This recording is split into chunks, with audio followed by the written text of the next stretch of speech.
The microphone's on.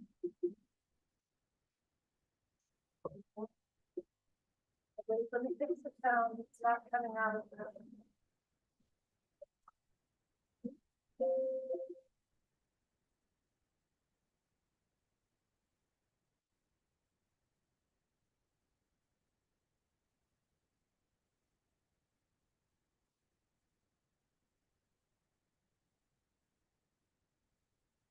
Oh, my phone is Hello, everybody. Can you hear me okay? Yeah. Yes. Good. Sorry to still be a little incapacitated. I miss you guys. We miss you. All right. Thanks. Piper, are you ready? I'm ready. Okay, we have a full agenda. We'll go ahead and get started. We will call the regular HARC meeting of Wednesday, October 16th, 2024, 5:30 p.m. at Rebecca Hall as a hybrid meeting to order at 5:31. Period. This meeting is a hybrid meeting. If you are connected electronically, please raise your hands to speak. Otherwise, if you need to be on the phone, the number is 301-715-8592. The meeting ID number is 876-4109-1694. And tonight's passcode is 695618. As a reminder, the purpose of HARC is to preserve, maintain, and enhance the historic character, scale, and architectural integrity and the cultural resources of the town of Telluride and our Telluride Historic Landmark District.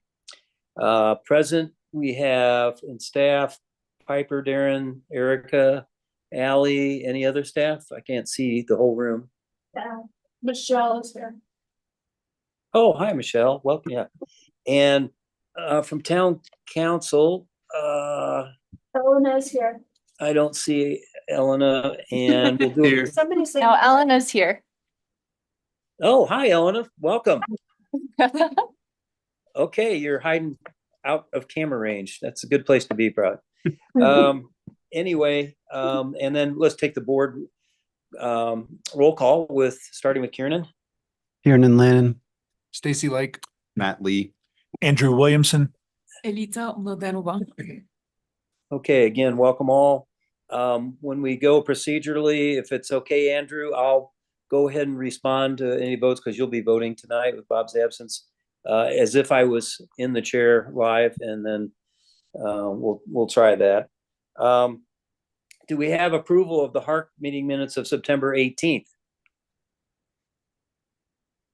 Yeah, I move to approve the HARC meeting minutes dated September 18th, 2024 as written.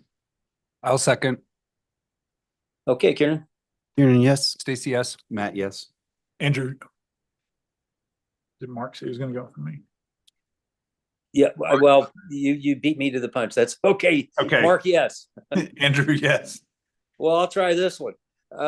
I'd like to move to approve the special chair meeting minutes dated September 18th, 2024 as written. Staff announcements. Erica? Only one staff announcement. We sent the new design guideline books off to the printers today, which is very exciting. It was a very long process. So we're hopeful that we will have them for the November meeting. The printer said about 3 weeks. So we should, unless it takes a little longer. So we will email all of you when those are in and you can come pick them up. And that's the only staff announcement. Okay, well, thank you for that. And that's great. I hope they make it. Personally, my binder is almost tattered and torn in shreds. So it'd be better timing. Thank you. So is there any public comment on non-agenda items tonight? And any non-agenda item comment in the room? Present yourself, or online, please raise your hand electronically. And I guess there's none. So seeing none, we will remind everybody of the public hearing process steps. Thanks, Erica, for putting that up. The HARC chair will introduce the project. Staff gives the presentation and answers our questions. The applicant gives a presentation, and answers HARC questions, which we request to be 30 minutes or less. The public is then invited to make their comments on the specific projects, which we ask for 3 minutes or less per person.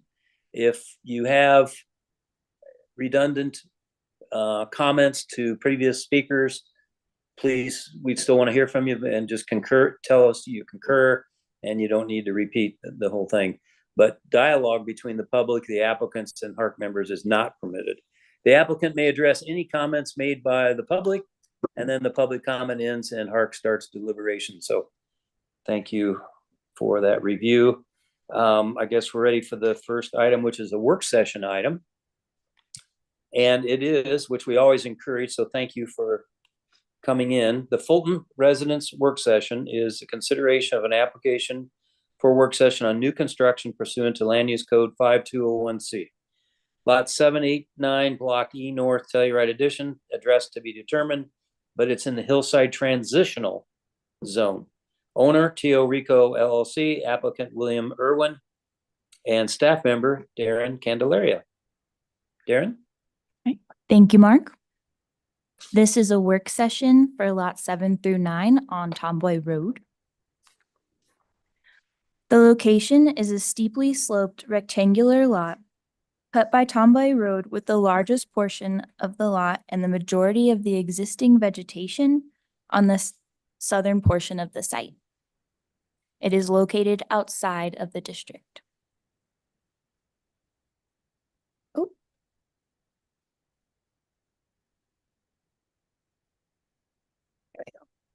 Staff encourages HARC to discuss the unique style of the proposal's foundation and how it complies with design guidelines such as mass and scale.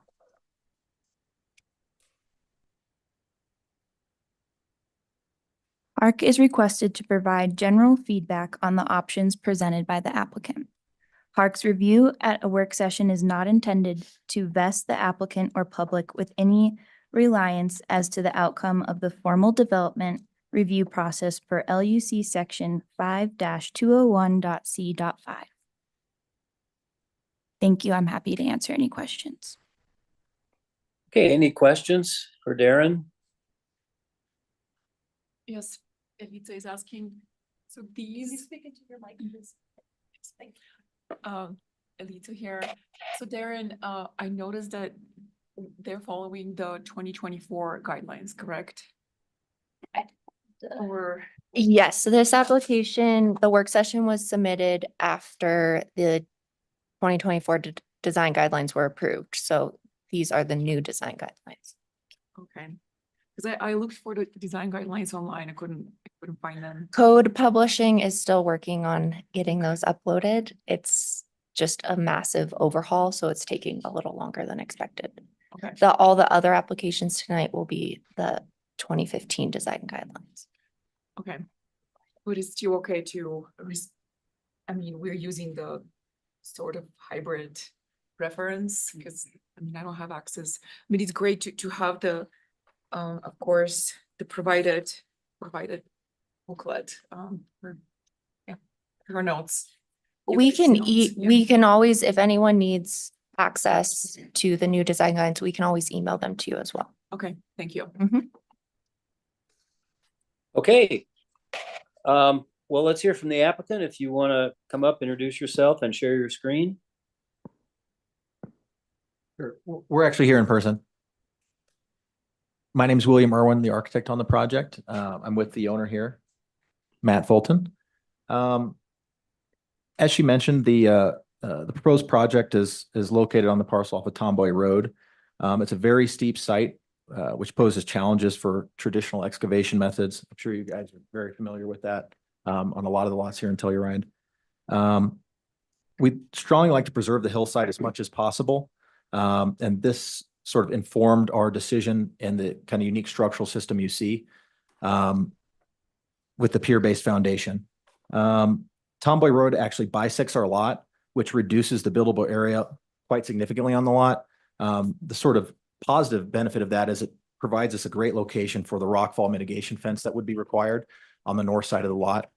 The design aesthetic of the home, it's inspired by local projects, It shall meet the design guideline requirements, including overall building height, roof slope, and materiality. In the package, you can kind of see we're under, obviously the height requirements, decent amount under the 30-foot limit as well. The roofing material currently is planned as a standing seam. The exterior cladding, a horizontal lap siding, and will feature exposed structural steel elements. To speak a little further on the foundation system, we really want to prevent any opportunity to destabilize the slope. It's a pretty steep lot, and traditional excavation methods are they disturb the lot significantly. So I think the pier foundation is a good solution where we won't have to do quite as much disturbance on the lot. In addition, I know it is unique, but when viewed from below, like if you walk on the road directly south and kind of look up at the lot, I actually think the pier foundation sort of disguises itself a little bit when you've got the trees there. It allows some shadow to happen behind it. So in reality, I think it helps reduce the mass of the building as opposed to, enclosing it with a scrim of some kind. So that's something, again, we'd like your feedback on that, but we do think it's a sort of positive design element that actually sort of is beneficial in terms of reducing the massing on the hillside. In addition, we have an accessory unit, and we'd like to request the ability to reduce the setback to 6 feet. Part of that, again, is driven by the fact that Tomboy Road bisects the lot, really dramatically reducing the buildable area, and making it a much tighter lot than sort of typical. So we are showing that on the site plan we have now, that 6-foot setback from the primary dwelling to the accessory unit. So that's something else we'd like your feedback on. I think that hits most of the high points. I don't know, Matt, if you have anything you'd like to add. No, and I didn't know how these meetings work. My wife and we're not just coming to build something. My family's been here since 1978. We've 68. We've moved to Phoenix, but my wife and I have got a 1-year-old and 2-year-old. We said we're going to move to Phoenix, so it is going to be our full-time residence. This isn't just a summer thing for us. We've also have a place started a company here called Target Carts. So we're getting invested into the town. We want to do things in this town. So I don't know if that matters at all, but as a work session, this is not a second home. This isn't going to be a rental. It's going to be a primary residence. So. Okay, thank you. Okay, and again, the benefit of the work session, it's a little less formal, as you just alluded to. So let's go ahead and who on the board would like to start with some comments regarding the design and suggestions.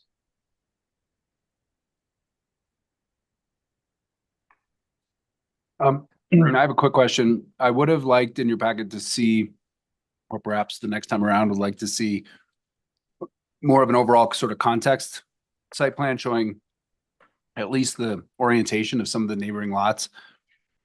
I believe that this lot is, the lot lines, the north-south lot lines are probably parallel with the other platted lots in the area. But because of that, I'm wondering, I noticed your house is slightly rotated. I like to believe that's because you're paying attention to the guideline that says try to be parallel with the contours as much as possible, which kind of run diagonally across the lot.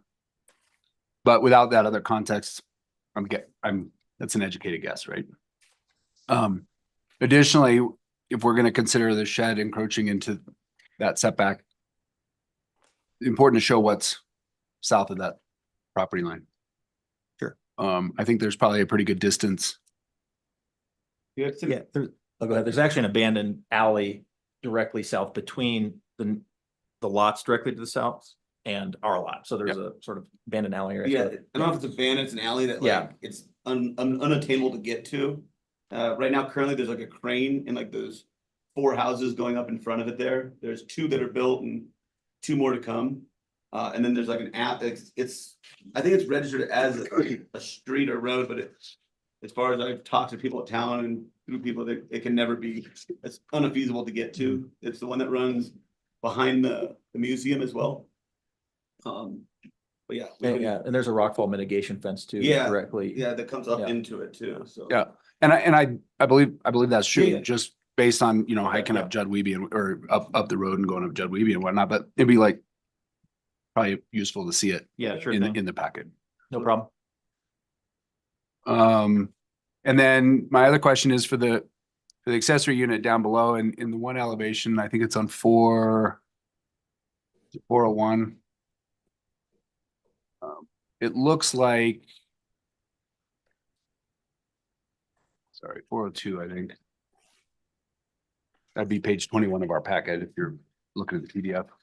It appears that accessory unit sits on some sort of natural, almost like bench. Is that, well, I guess that's my question. Is that a natural flat spot or is that? So there would be, let's see, if you look at the site plan, there would be a small, if you look at one of the sections, you can see there's a small amount of excavation that would be needed for the corner. If you look at sheet A601, you can kind of see that happening. Yep. Maybe a couple feet. So there would be a little bit of excavation needed to make that work and keep the heights within our requirements. Okay. Yeah, and part of this is because of the contours they don't run parallel, right? Not perfectly parallel, exactly right. Yeah. Maybe I guess in the 402 sheet, Yeah. that flat spot, it's a bit of a triangle. Correct. I guess. Yeah. Okay. Correct. But just to be clear, that's cut. There is some, yeah, there Okay. will be some cut required, but we tried to limit it as much as we could. Yeah, I see that. Yeah. Okay. Is that out of curiosity, is that a good thing, not cut? Is that something HARC does try to protect or doesn't want to see, or does that not matter? Is it? Well, there is the guideline that says cut and fill should be what does it say? I don't want to use the wrong word. Cut and fill should be I don't think it says Balanced.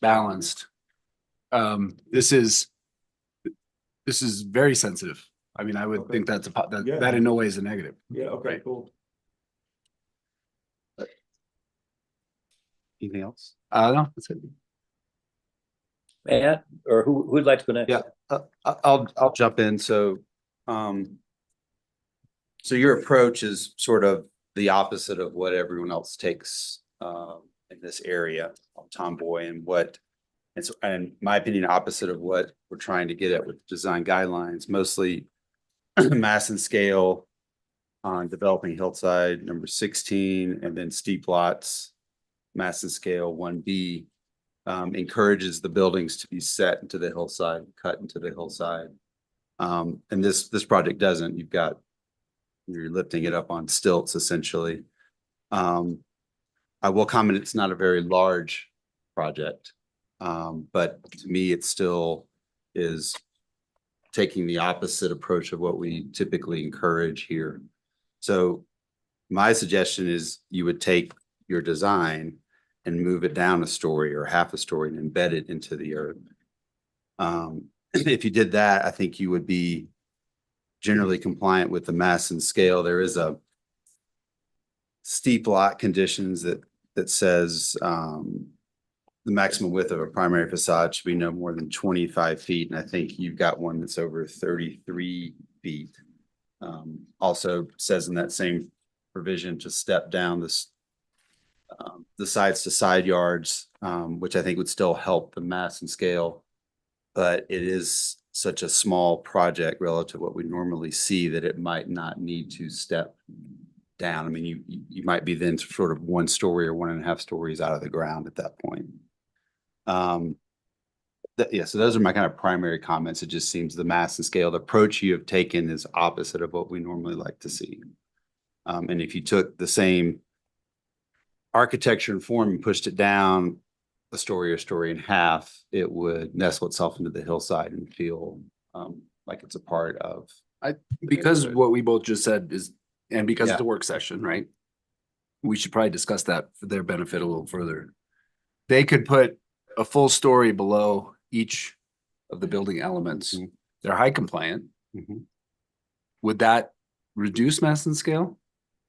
And be more compliant in your mind? No, it would increase the parent mass and scale. It's just a completely different approach, I think, architecturally than what we normally see in this area and just in town in general. We don't have a lot of projects that are on stilts or piers. And I'm not trying to be argumentative necessarily, but so the roof forms could stay exactly where they are. And if it had basements, you think it'd be more compliant? I think so. Okay. Could I make a comment as well, or? Okay, I definitely appreciate the feedback. One thing I would like to point out though too is we were also considering sort of the height relative to the road, the Tomboy Road, and access from there. And we did already sort of make the conscious decision to step down from there as well. You know, so our roof is sort of actually quite a bit, you know, it's low relative to what is sort of a home if we're directly bordering Tomboy. Some of the other homes actually on Tomboy Road are quite a bit higher relative to the road. So we thought that was, while I do understand what you're saying as far as kind of massing into the hill, we thought we sort of struck a nice balance between not disturbing the landscape and sort of risking, you know, destabilizing it and really like tearing up the slope to do the excavation, but also keeping the height lower than the road or surrounding houses on the road. That was sort of our thought process, I guess. Yeah, guess I'll add my 2 cents. Probably more like 1 cent, because I pretty emphatically agree with what Matt was saying. Less emphatically with exactly how you solve the conundrum of grounding it more into the hillside. Leave that to you, but I think right now it would be hard to approve a project in the hillside that is projecting so much out from the hillside, just given the design guidelines. So I understand the unique challenges of the lot, but I don't see a way around it. Yeah, I mean, I guess from my perspective, the difficulty is I think the adjacent homes are sort of doing the same thing. They've just gone an additional story down. You know what I mean? Because if we were to anchor it in the hill, we would have another basement level potentially. It wouldn't be on the stilts, but it'd be anchored. So I mean, one thing we could do is potentially scrim the stilts, and that sort of anchors it to the hill, and it's still within the sort of guidelines of the height and massing requirements. But in our mind, that didn't really reduce the scale of it. I actually kind of thought those stilts would sort of disappear. And like when you're looking at the house from below, you'll see the treetops. I think the scale of it will feel smaller than a lot of the adjacent homes just because of that fact. It's it is a smaller home in general in overall size. Yeah, I would say scale right now anyway. And I don't have a great imagination for it, so need to see the plans before I could say whether Sure. what your suggestion would add to the scale or what we're suggesting would add to the scale in a really perceivable manner. It's more of the contouring to the hillside rather than projecting so harshly out of it. Okay. Yeah. Well, go ahead, Mark. Well, I was just going to see if Andrew or Elitsa wanted to jump in. I mean, this is the major issue. I think we all circled. Can we put drawing A401 up there on the screen? Give me a second, I can pull it up. Okay, but Elitsa or Drew, go ahead. I can add something. Yeah. You know that on point number 2, natural resources, I believe that putting the house on stilts actually is going to go against protecting and enhancing the existing strands of vegetation. Nothing would grow on the site underneath the house, of course, and vegetation is probably the only thing holding the site together. So I'm not sure, have you done any site stabilization, or you probably have your SOS report and so forth, and hopefully you've done soil stabilization studies, because it's, oh my goodness, it's steep. Sure. Yeah, and very little things would grow there. Yeah. And whatever is growing is keeping the site together, and then you're going to create perpetual problem for further down the slope.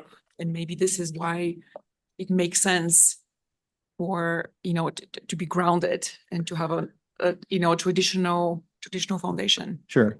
No, I appreciate that feedback. We actually spoke with GSI, who does a lot of the slope stabilization and rockfall fence engineering and geotech design in the area. And they actually they kind of suggested they liked the idea of the piers better than traditional foundation, because they did think it was less likely to destabilize the slope, easier to construct. And it is just less disturbance in general. You're not wrong that there's a lot that won't grow underneath a completely shaded zone. Certainly on the Not perimeter it well. would. But I think in terms of sort of modifying or sort of scarring the hillside or the landscape, it's still much less intervention than obviously like a full foundation would be. So yeah, I do. I mean, we appreciate your feedback. It's just, you know, our engineer kind of said, yeah, they liked this idea, which is part of the reason we also pursued it. Okay.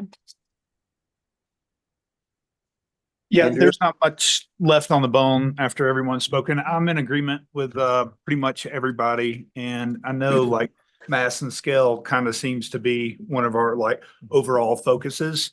So like if you're looking at it from the bottom up, you do have technically 3 floors with a separate unit being there in the front. And I don't think we're looking to see or to penalize you to have 4 necessarily if it's sunken in. There's a lot of homes kind of in that area that you will see that are tall, but they don't come off as being super high just because how they are sunken into the ground. So and like I think what Stacy said would really help us all a lot is just kind of being able to see the context of the neighboring lots. I went out there and looked at it myself with this and kind of gives me an idea, but kind of seeing it all together kind of really helps you get a good grasp on what it would look like. But we appreciate you guys coming in for a work session. This helps us out a lot too. For sure. Sure thing. But I think we've kind of summed it up. The guidelines, again, it doesn't matter about our opinions.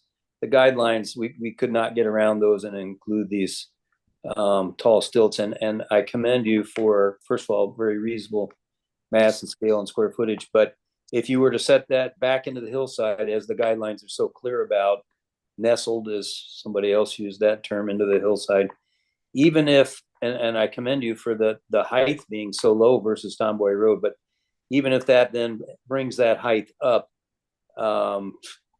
further, I think it's the nestle in the hill trumps the height and compared to Tomboy Road. So let me ask just one last question about this, and that is, first of all, how tall are these stilts? They vary in height. I think the tallest is, I believe it's about 12 feet. At the highest point, the shortest would be roughly 3. Okay, so my question is to the board, just to give some final feedback, and then I can just summarize here. If those were not 12 feet, if they were 3 or 4 feet to, I mean, I realize why this is done, so you don't have to have all the cost of excavation in the hillside, but if those were 3 or 4 foot tall versus 12 foot at those tallest points, is that anything that we think could be compliant? Or would we interpret the guidelines to be, no, completely nestled in the hill and there's nothing underneath it unless it's a basement? That's a question to the board, if anybody wants to jump in on that. Mark, I would say that portions of the home could be on stilts or elevated. I don't think the architecture they have, describing right now really lends itself to that. I mean, I think the guidelines are trying to point the design to be cut into the hillside and nestled in the hillside. So I think bringing it into the hillside, dropping it a story essentially would do that. And if they wanted to, modify some of the architecture, if there's cantilever decks or, other elements that are on small sections of piers, I think that's okay, depending on what it looks like. But I just think it's fundamentally not the right direction right now. Yeah, I mean, I think just to agree with Matt, I mean, it's really going to depend on what it looks like in the scope of the entire project. I don't want to say it's inherently compliant with the guidelines. It's just kind of how the whole project itself flows. Yeah. So Yeah, Mark, I just want to provide a counterpoint. Sorry. Policy 10A, minimize, cut, and fill. They're doing that really, really well. We do talk a lot about projects that project out of the hillside, which this is doing. So now we have guidelines that are in conflict. So that's no big deal. We run into that all the time. We'll get around it. But I think this elevation we're looking at on the screen does the project a disservice with the dark building form and the white background. I think the renderings on A900 do a much better job of showing how there's not as much projecting as we see here.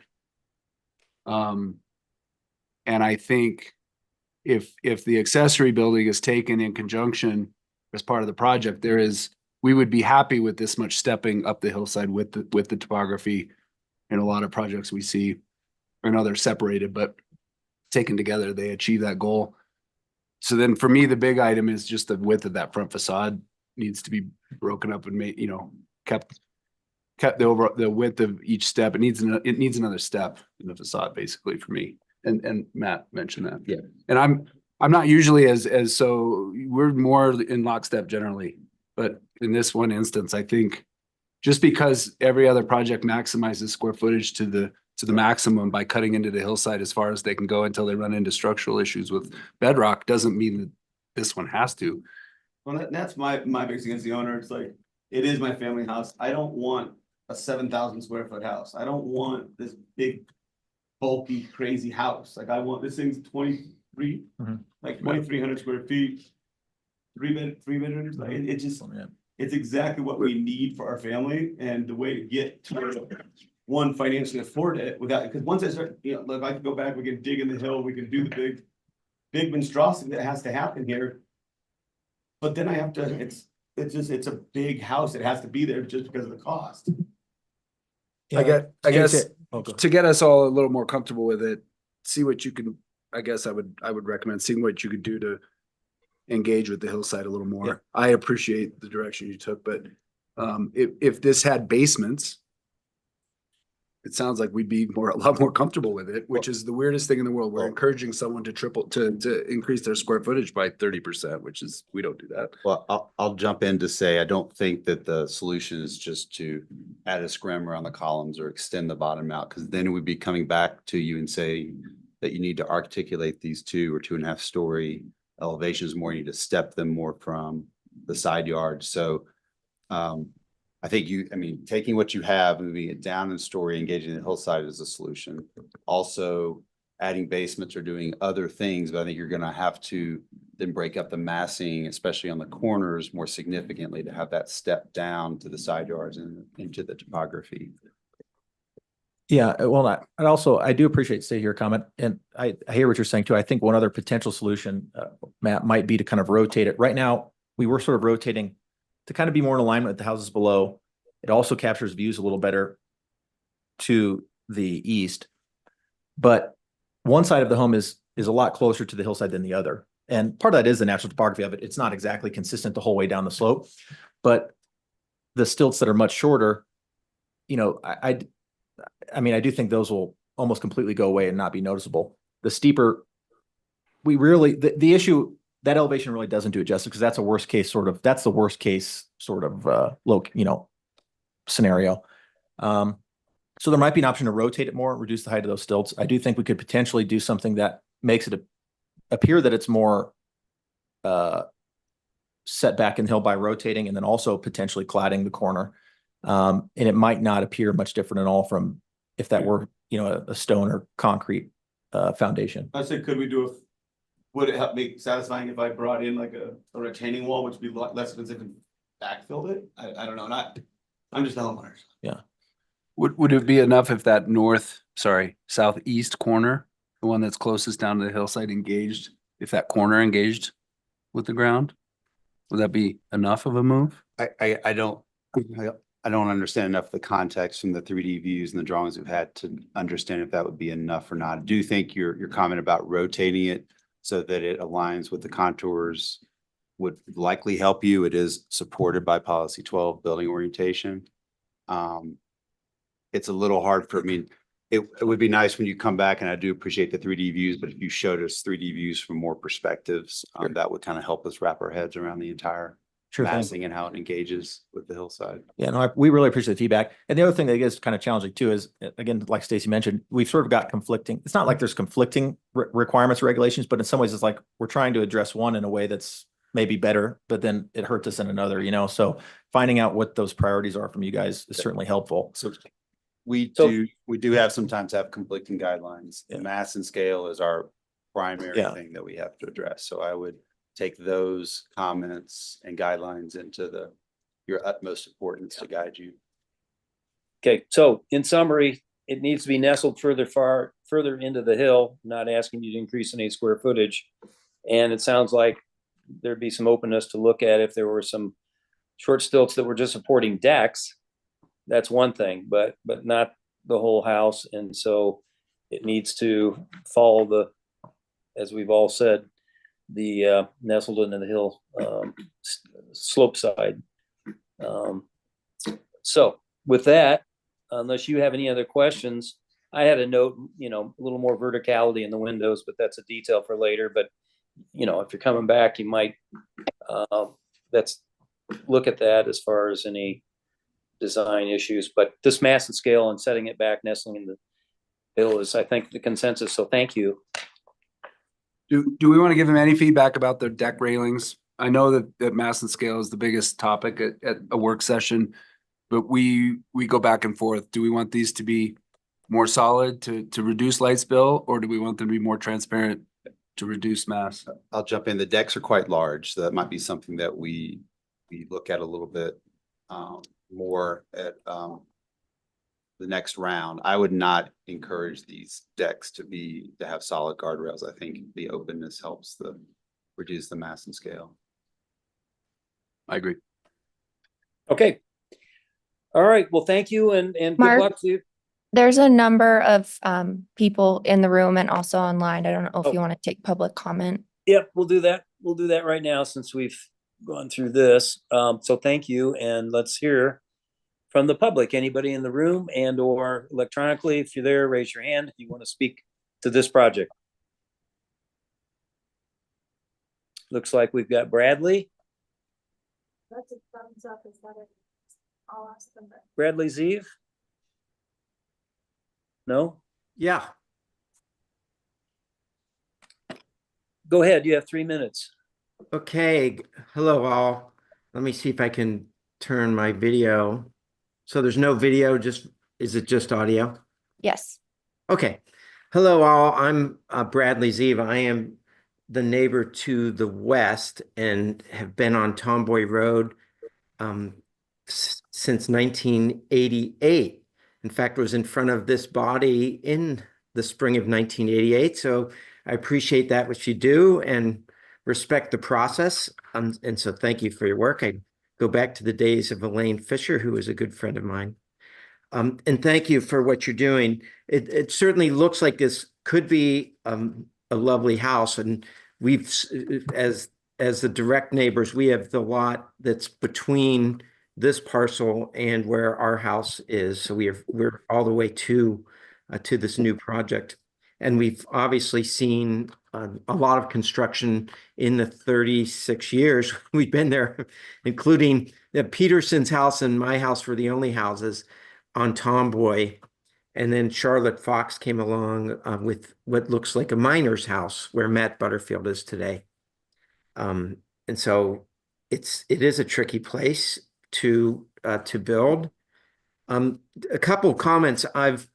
Thank you for your consideration. One thing that would help me and help us understand the mass and scale is if you offered an aerial view that showed the various rocks and trees that are with the house and the ADU laid on top of that. That would just be helpful. I could see in one of the illustrations that, because there is one very large piece of granite that you've wisely proposed to go around, because that would be a difficult item to work with. But that would just be helpful. One of my concerns in terms of the mass and height has to do with the ADU and pushing it closer to the houses below.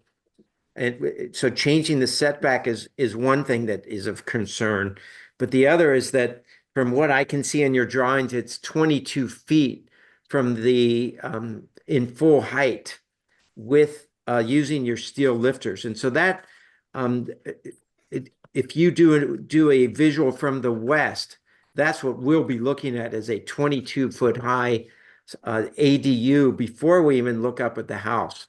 And I must confess, I'm sort of torn whether it might be a clever solution. I can understand why you went with the steel lifters for a lot of reasons. It's probably a lot easier to build because of the challenges to build on the hillside and the fact it's a national forest road and to even get access from Tomboy. And so I'm torn because to excavate into the hillside will be a long project, and for all of us neighbors will be difficult. And I think it does destabilize. We all know it destabilizes the hill, but you might be close. It might be a clever idea. It might look better. I'm not sure from where our house is situated. We'd be looking both under the ADU and under the mass of the house. So that doesn't sound ideal, of course, but that doesn't, I'm not sure how you resolve that unless you form the house into the hillside such as ours is formed in Matt's, Charlotte's house and Peterson's house. So I appreciate the HARC board for at least trying to figure out should the house follow the hillside or could it be lifted above? I do think a low profile would be better achieved if it's not lifted. And I'm not a builder, but I have some vague memory that planning the reason you can't go higher than Tomboy is because of the whole mass of the project. And that's why Matt's house never had a full garage.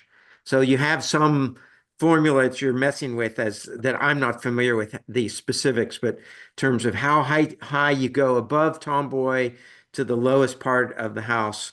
But a low profile it would be appreciated by all of us. There's no doubt, from town, the direct neighbors to the west, your new neighbors to the south.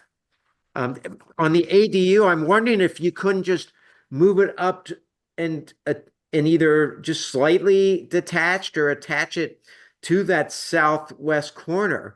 And that would, because right now it makes the scale of the project seem much more massive because you have the house and then you come off with this very tall accessory unit.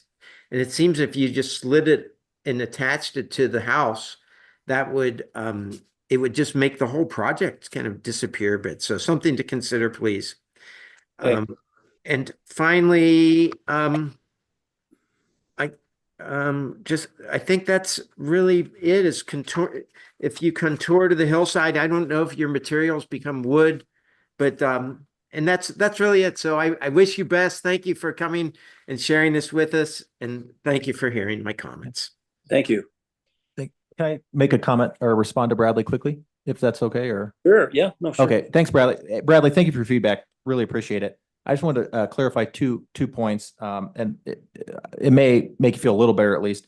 The reduced setback actually was between our primary dwelling and the accessory, so we weren't actually requesting a reduced setback at the property line. So it actually is just pushing the ADU closer to our primary structure is what we were asking for a reduction. So just wanted to clarify that, make sure we're on the same page. And then the height I think you're referencing, that 22 feet, actually that's referencing it's 22 feet below Tomboy Road. You are, however, correct though. It's not quite 22 feet at the worst case corner, but the back corner of the ADU is we actually are having to cut about 1.5 feet right there or something like that in the back corner. So that because the lot's so steep and the slope kind of moves, there's one corner of it has a somewhat of a tall stilt on it. The other side is actually somewhat nested into the hill. So I did just want to clarify that for you. Okay. Any other public comment in the room? I see none electronically. Oh, wait a minute. Yeah, no, I don't see anybody. Piper, do you? Not. Okay. Hey, real quickly, does anybody on the board have a comment about the subject of this ADU being brought up the hill and connected or just detached slightly from the house? Or is it okay where it is as long as the stilts go away? I don't have a concern with it being detached. I think it's the same comment of grounding it to the hillside. Okay. All right. That's it. Thank you. Thank you all. Thank you. We'll have another work session too, right? Will we all do other work sessions after this, or? You're not required to. Can we? You can if you want one. All right, thank you. Okay, we'll go on to our first public hearing item at 317 North Spruce. It's the consideration of a small scale repositioning of a designated THS primary structure per land use code 7203A3B4. A minor scale alteration of a rated structure that does not increase its floor area per land use code 7203A3C2. A minor scale alteration of a rated structure that does not increase the floor area per land use code 7203A3C2, and a minor scale alteration of a rated structure that does not increase the floor area per the same land use code, and a minor scale repositioning of a THS secondary structure per land use code 7203A3C4, and an insubstantial scale application for alterations of a non-designated or non-rated structure that does not increase the floor area per land use code 7203A3D5. And finally, it's an insubstantial scale demolition of a non-designated secondary structure per land use code 7203A3D8. So a lot of working pieces. It's lot 5R, block 29. It's at 317 North Spruce in the historic residential district. Owner is Ray Johnson, applicant 8150 Architects, and staff member Erica Jensen. Erica? Do you want to recuse yourself? Oh, Mark, I'm sitting as an applicant, so I'll recuse myself from this item. Great, thank you. So we're here for the review of 317 North Spruce. Just a reminder, HARC did a work session on this property back in July. And we received public comment from Jane and Gary Hickox, Robert Ustan and Amy Yenkin, and John Keogh. Did everyone have time to review these comments? Yes, wonderful. Okay. So just a reminder, this project is located in the historic residential zone district, in the historic residential treatment area, and it is inside the historic district. The house is rated supporting and the shed is non-contributing without qualifications. So there's a few aspects to this project and the proposal. The proposal is to reposition the supporting house 6 inches to the south, remove the non-historic additions, replace the siding and windows and doors, reposition the non-contributing without qualification shed and remove the non-historic additions to the shed, and demolish a non-designated secondary structure. I'll go through the conditions, which I believe are fairly straightforward. Condition 1 is to provide documentation that the roof material is post-period of significance. It does not appear that the roof was replaced in the 2010-2011 renovation, and it is unclear just how old this roof is, so some documentation would be required to replace it. The applicant is proposing to replace it in kind. Condition 2 is to provide a spec sheet of the new proposed windows on final CA plans, and condition 3 is to provide a spec sheet of the new proposed doors. Neither are historic, so both can be replaced, but will need to be appropriate to the structure, so we just need details on what this will be. Condition 5 is to indicate the location of utilities on final CA plans, and condition 6, because the shed is being demolished and the additions are being removed, to offer the demolished shed and materials from the removed additions for sale or salvage and or recycle as much of the materials as possible. Condition 4 is to revise the door opening to remain the existing size unless photographic evidence can be provided. So the applicant is proposing to enlarge the door opening, which per the RE guidelines is not appropriate. And I'm happy to answer any questions before we hear from the applicant. May I ask another question? Yeah. So I was reading that the shed on the north side, the north side addition, that was a historic addition. Sorry, there was historic shed, and that was changed in 2010, 2011. And now they're offering to remove it. Is that allowed? So this is a non-contributing without qualification structure, so the rehabilitation guidelines do not apply to this structure. Thank you for clarifying. Yes. Other questions?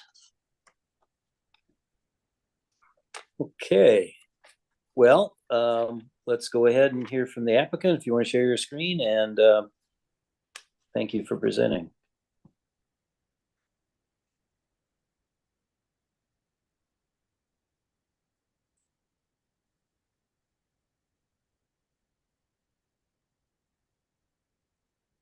I'm Matt Lee with 8150 Architects, architect on the project. I will briefly go through presentation and happy to circle back to anything. We agree with all of Erica's staff conditions. I did today find a photo of the roofing material that I want to show.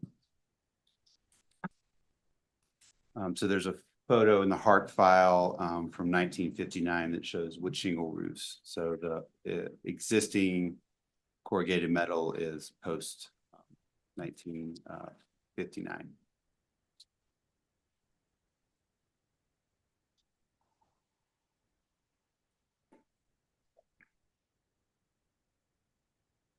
Right, so we had a work session with you guys a couple of months ago and requested feedback on 2 potential repositionings of the historic structure. And the feedback we got from HARC was that was going to be too much of an ask. We also got feedback on our sort of proposed future development is the mass and scale was a bit too large, at least to the historic structure. So we are asking for to see what HARC is going to allow us to do with the historic structures in order to sort of shape what our plan would be moving forward with a PUD amendment and future development on this lot. So I'm just kind of quickly flash through. There's a bit of lag from my computer to the screen.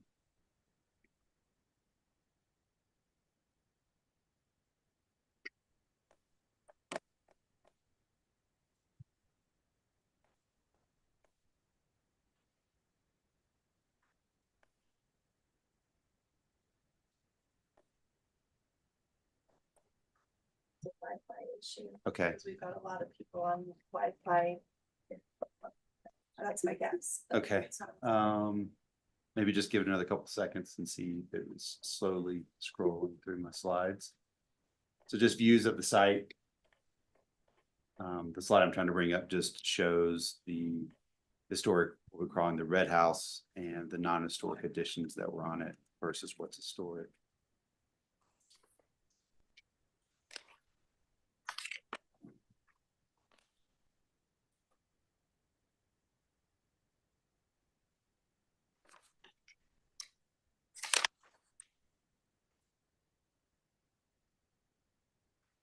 Is that the picture on page 4? I guess you're trying to find.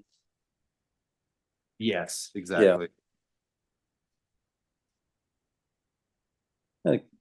We can all see that, I guess. Okay.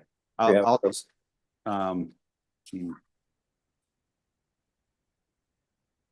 Mark, I might just skip through some of this since it's lagging behind the screen. There it goes. Do you want me? Okay, there you go. Okay, that took a little while to do. So just want to point out that this, here's the historic gable form is really the only thing that's left. Everything else on this addition is not historic.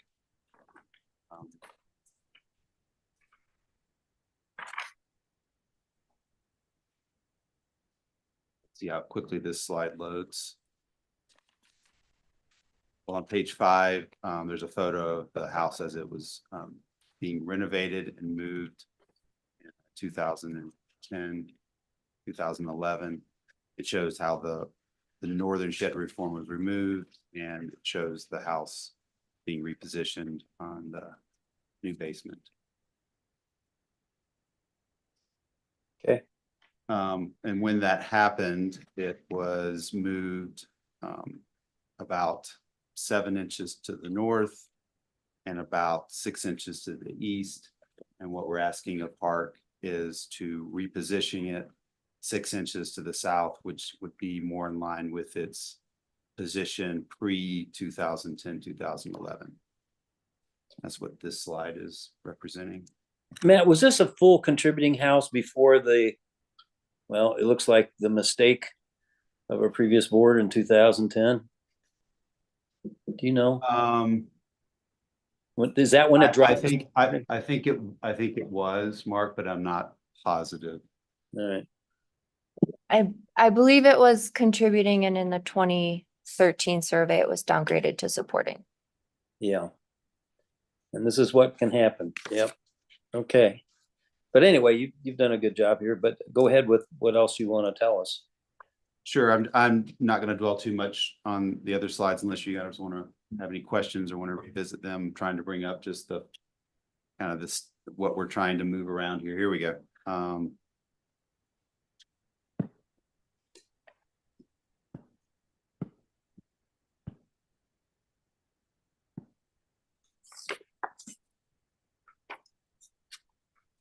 So the slide on the upper right, existing kitchen conditions diagram shows what exists today. There's a Google photo to the left to kind of give you a little more context. So what we're proposing is to remove all of the non-historic additions from the historic house, which is the bottom left slide, number 3. We're proposing to remove the non-historic western side of the shed, which is not contributing without qualifications, and then relocate that shed to the northwest corner of the site, which is closer to position of an historic shed that used to exist on this property.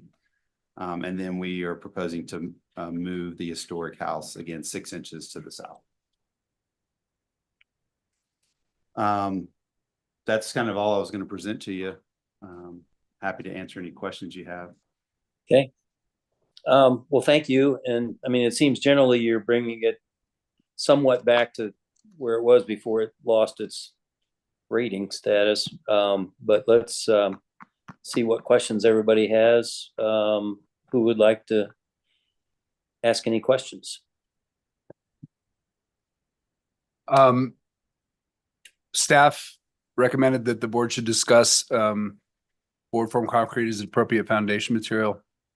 Matt, in the images you include in the packet, it really, I can't find any evidence that it was a rubble foundation or a stone foundation. I mean, we can infer that it would have been.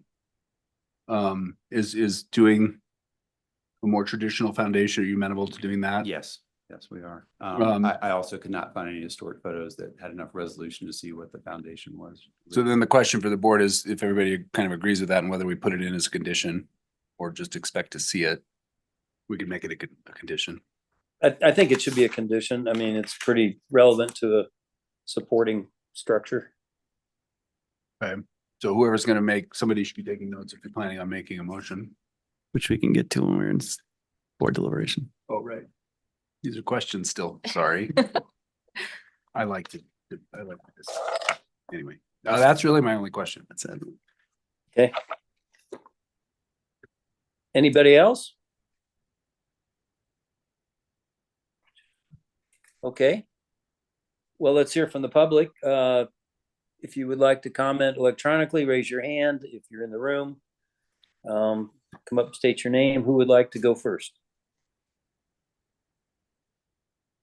I see one of the authors of the letter on the screen, so I don't know. Did anybody want to comment? Again, electrically raise your hand, or I guess nobody's in the room wanting to comment.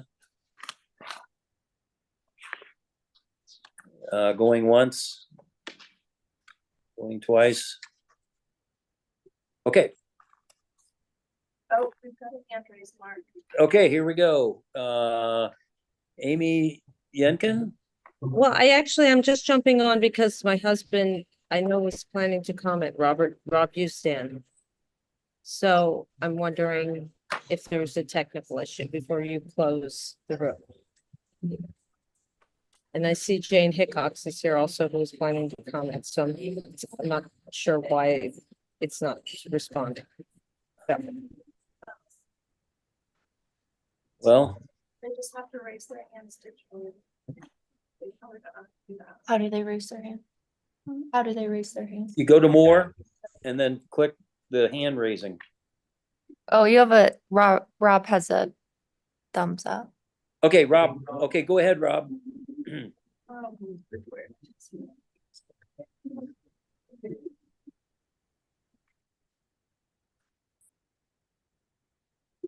Rob, can you unmute? Pass.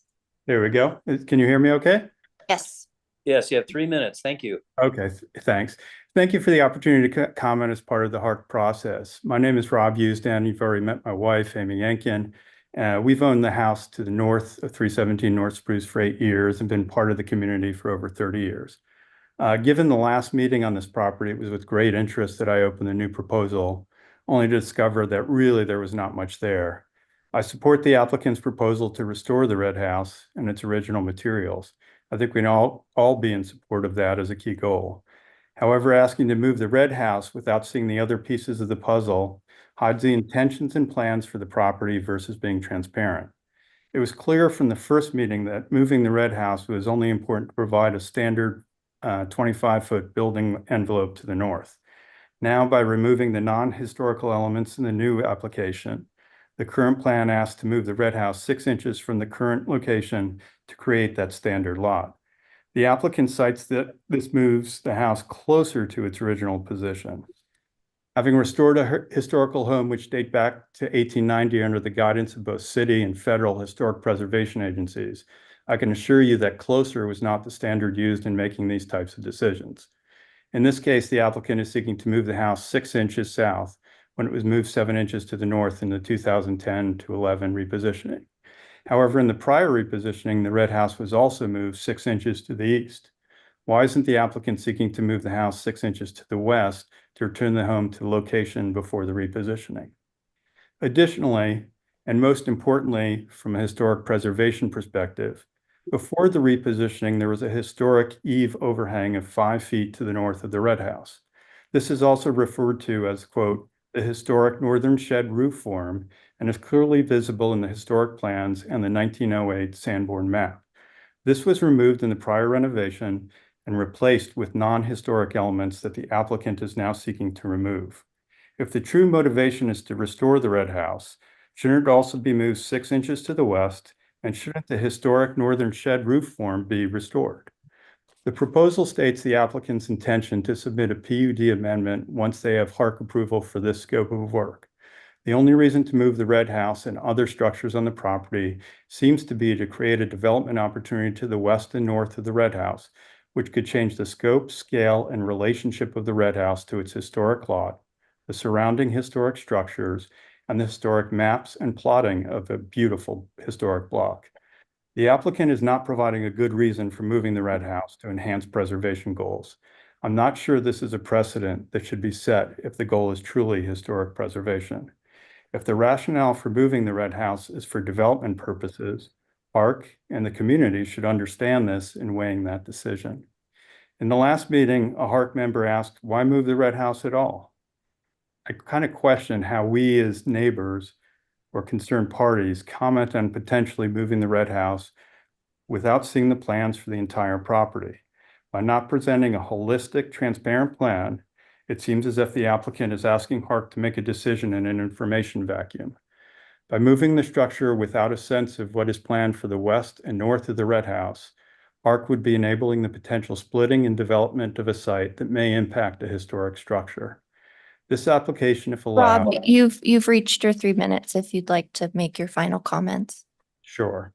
This application, if allowed, would clearly take the red house further away from its historic design by not replacing the historic northern shed roof form. It would also meaningfully impact the sight lines and scale of the red house in the context of any new construction or in altering the historical streetscape. My suggestion would simply be to table the discussion until the applicant files a fully transparent plan, as they did for the previous meeting, so we can see and comment on all of the puzzle pieces. Thank you for your consideration. Okay, thank you. Who else would like to speak? Anybody else? If so, raise your hand electronically. If not, we're going to allow the applicant to have rebuttal and then start deliberations here.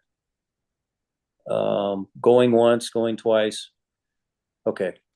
All right, we need to move on, but thank you for your comment. Go ahead, Matt, if you'd like to respond to the relocation to the west and to the big thing about is the PUD goals of further development that's not shown here.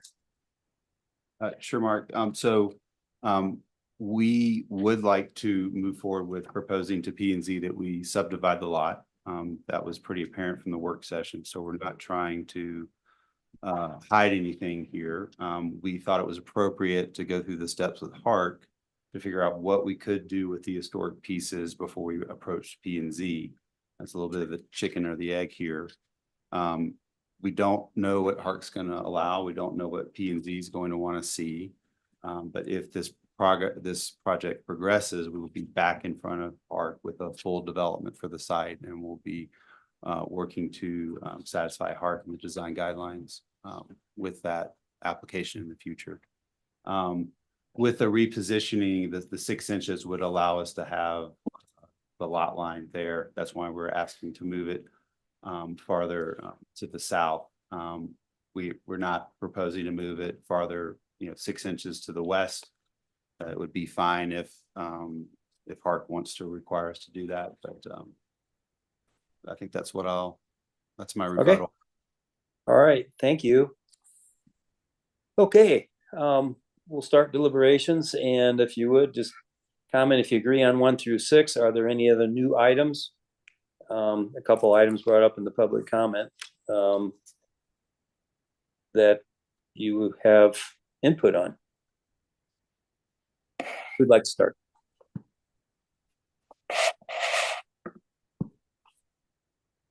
Was that how you want to do it? I guess I can start. See, I agree with conditions 1 through 6. I think they're wholly appropriate. And should we get to more traditional foundation, I would be in favor of that as well. Yeah, I suppose anything that brings the house closer to its original position is probably okay. And I don't believe we can require rebuilding and repositioning fully as well, because that's not what's being proposed.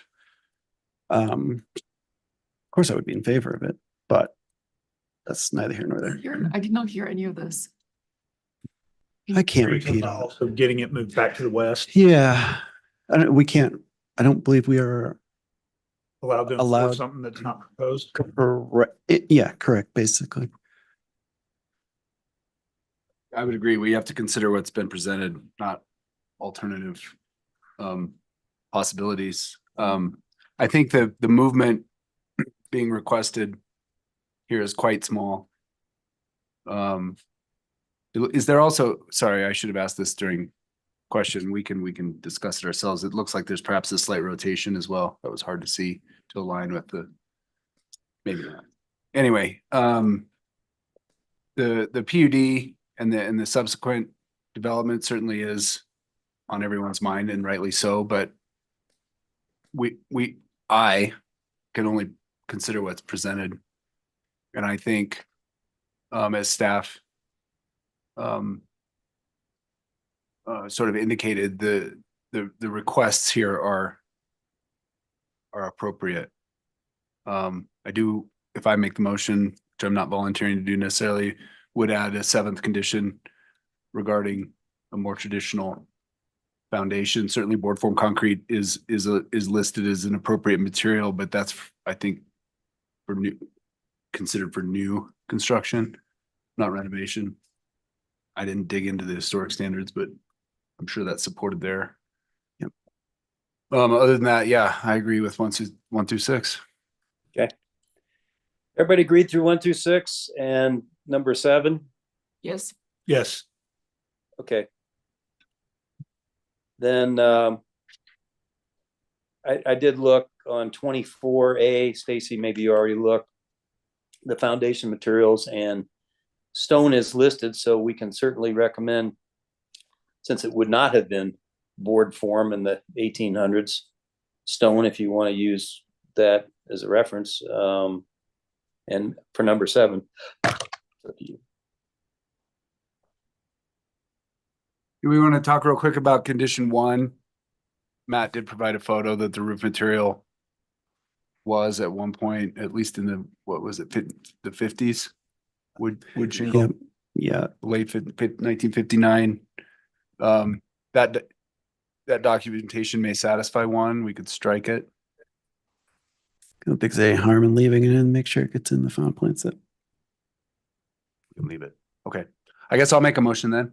Okay, I move to approve the proposed small scale repositioning, minor scale alterations, minor scale repositioning, insubstantial scale alterations, and insubstantial scale demolition at 317 North Spruce, Lot 5R, Block 29, Town of Telluride, based on the findings in the staff memo dated October 16, 2024, with the following conditions 1 through 6 as stated in the staff memo, and we'll add a number 7, replace the board for concrete material at the foundation, the historic or of the rated structure with a more traditional stone foundation per HR 24A1.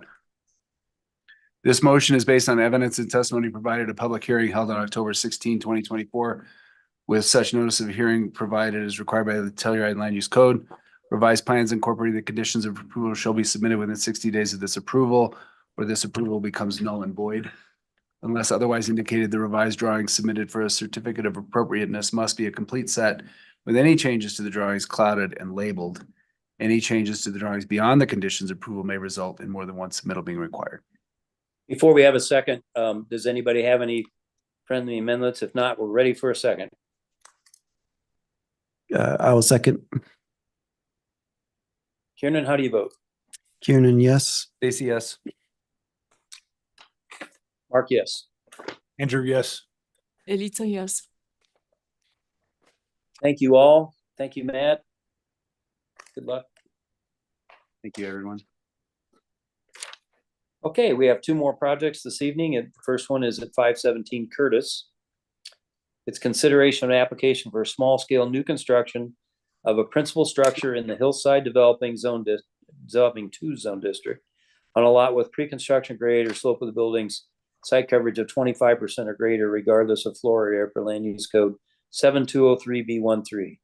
It's lot 5R, block 5/11 Dakota Edition at 517 Curtis. It's in the residential zone district. Owners Vickers and Sykes Revocable Trust. Applicant Matthew Armentrout of CCY Architects. Staff member Erica Jensen. Great, thank you. Sorry, Erica, before we, Yes. before the last, I believe it was a work session for this project, I did mention that I've had some communication with the applicant because I'm working on the adjacent project.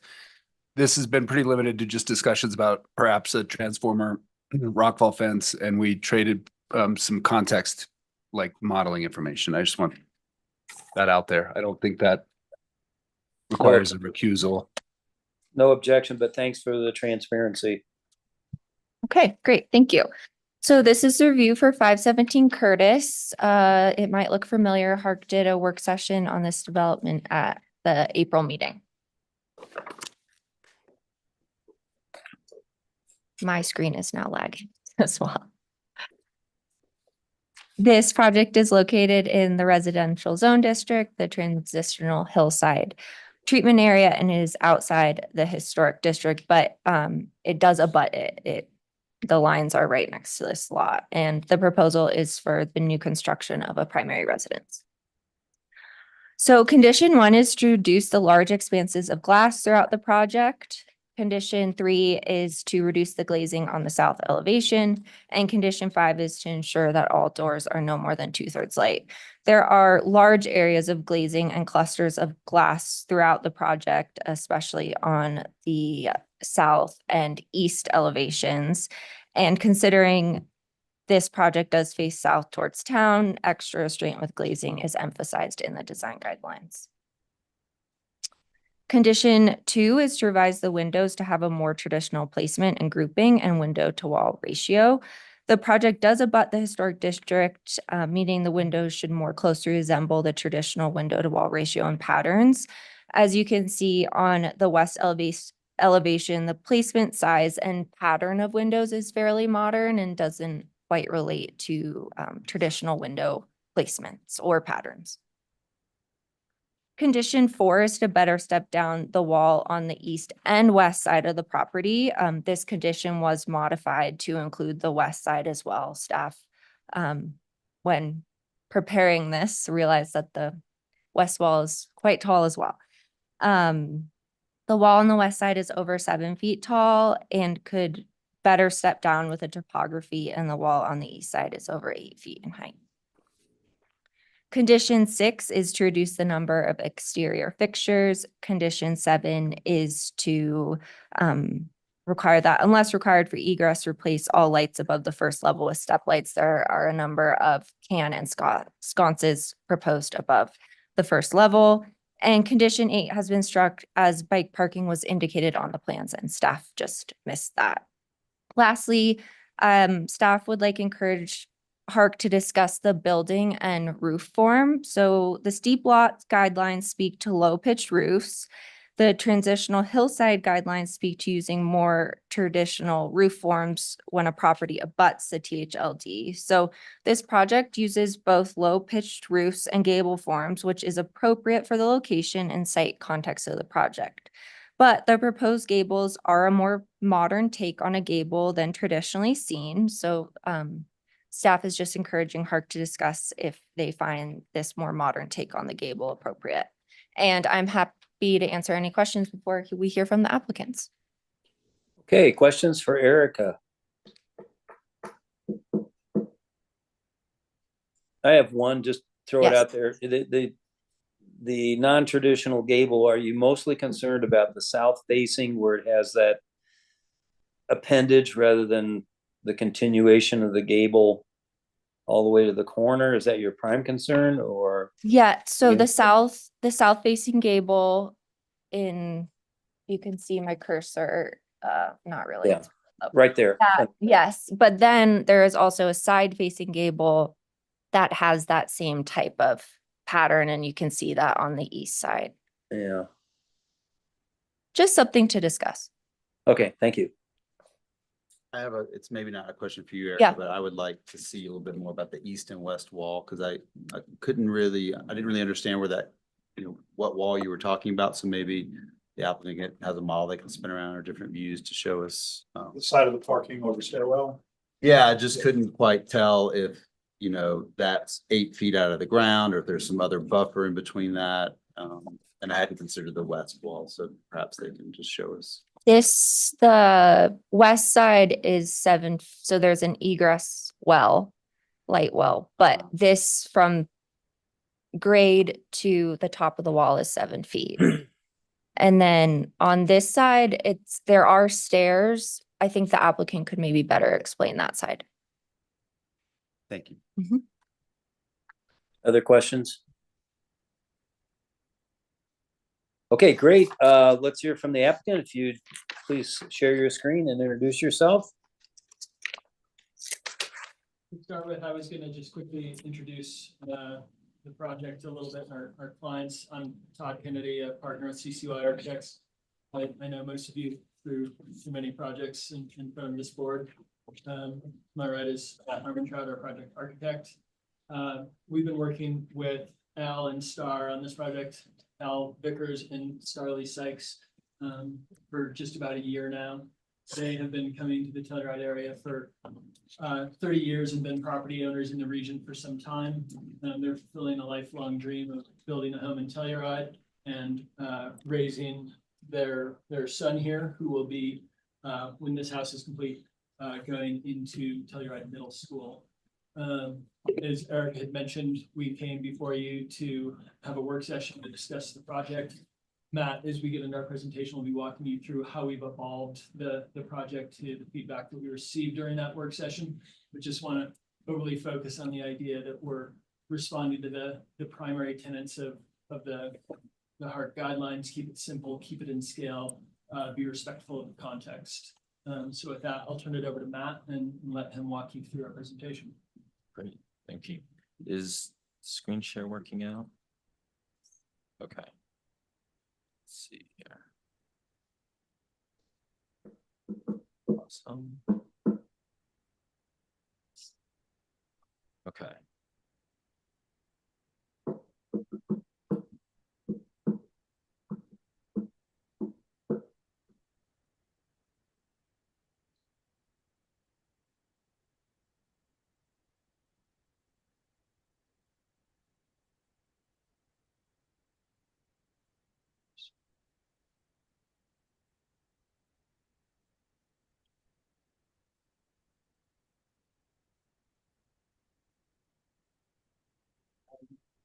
Here we go. The same lag. Sorry about that.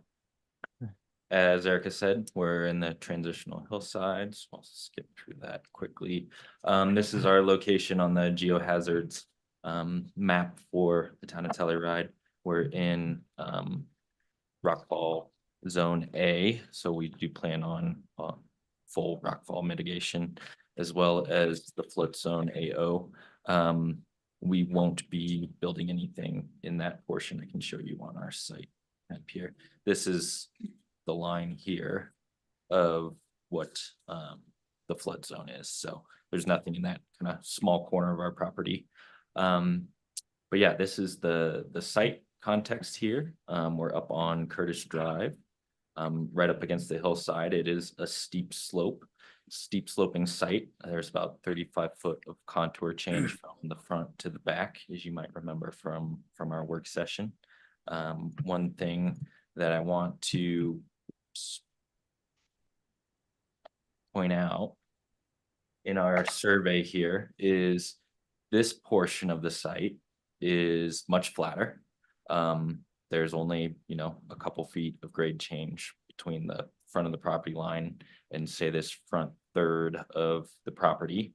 And then that's when the steep slope begins to rise. And there's this subtle bias of from the northwest corner down to the southeast corner of the site that is sloping. So it's not a perfectly uniform slope across the site. And that's something that we pick up. You'll see later in our design that we're trying to emulate the natural topography there. So this is where we were back in April, 6 months ago. These were the renderings that we presented in our work session. We had a great work session. We think it's helped improve the design of the project, and we appreciated that. These renderings, we ended up with, I know they're not technically conditions from the work session, but we did walk away with, 6 comments. One was breaking up of the plane of this 2.5 story element. The height of the stone mass wall here at the front, we were asked to look at that. We were asked to kind of examine different options for the entryway to, I think that was also kind of connected with reducing mass and scale of this primary elevation, reduce glazing. And then we were also asked, I think this rendering here, to better step with the topography of the site. So those were, the primary elements that we were looking at, along with kind of the amount of flat roof that we're showing. So we wanted to, just in the vein of the work session, come back to you guys with, okay, so this is what we had then, this is what we're working to now, and kind of share some of the differences. So in these next slides, the current design is on the left, previous design is on the right, and I want to highlight just a few areas of improvement. We have this front entryway. In our new current design, we've broken that plane. There's a 1.5 foot plane difference between the upper plane and the metal entryway below, and we've thickened up the roof structure, trying to create a clear division between what is that upper level one-story gable element and what is the lower entryway. So I think we're working to kind of improve the breaking down of the scale of that element towards the street. We also looked at the height of the stone. It's a minor tweak, but I think that is something that's kind of helped make the proportions in the front of this feel a little bit more in scale with the streetscape. And then the bigger change is, you know, we've eliminated all of the glass that was in the gable end of this roof, of the upper mass of the second level, shrinking down the width, and then also just, you know, making the structure feel a little bit more simple. So that was one approach. This is the approach side of the house. Areas we've altered, I already mentioned kind of the front gable. We've done just some general glazing reduction and breaking up of some of the larger glazing pieces from what we were previously showing. And then on the third level at the master, we've pulled back that two-story element. It's pushed into the hillside a little bit more, and we've created this stacking of single story element rather than having something you know, grow up and become two full stories from that base. And then lastly, you know, we've tried to really simplify this side of the project. We've consolidated some of the forms so that they read as more simple forms, more rectangular forms, similar to historic Telluride. We've reduced glazing, and one of the main things that happened on this end of the building from the last time we looked at it is we completely rearranged the master suite plan so that we now have closet area on this exterior wall, and we've completely changed the strategy for windows here, making those high windows.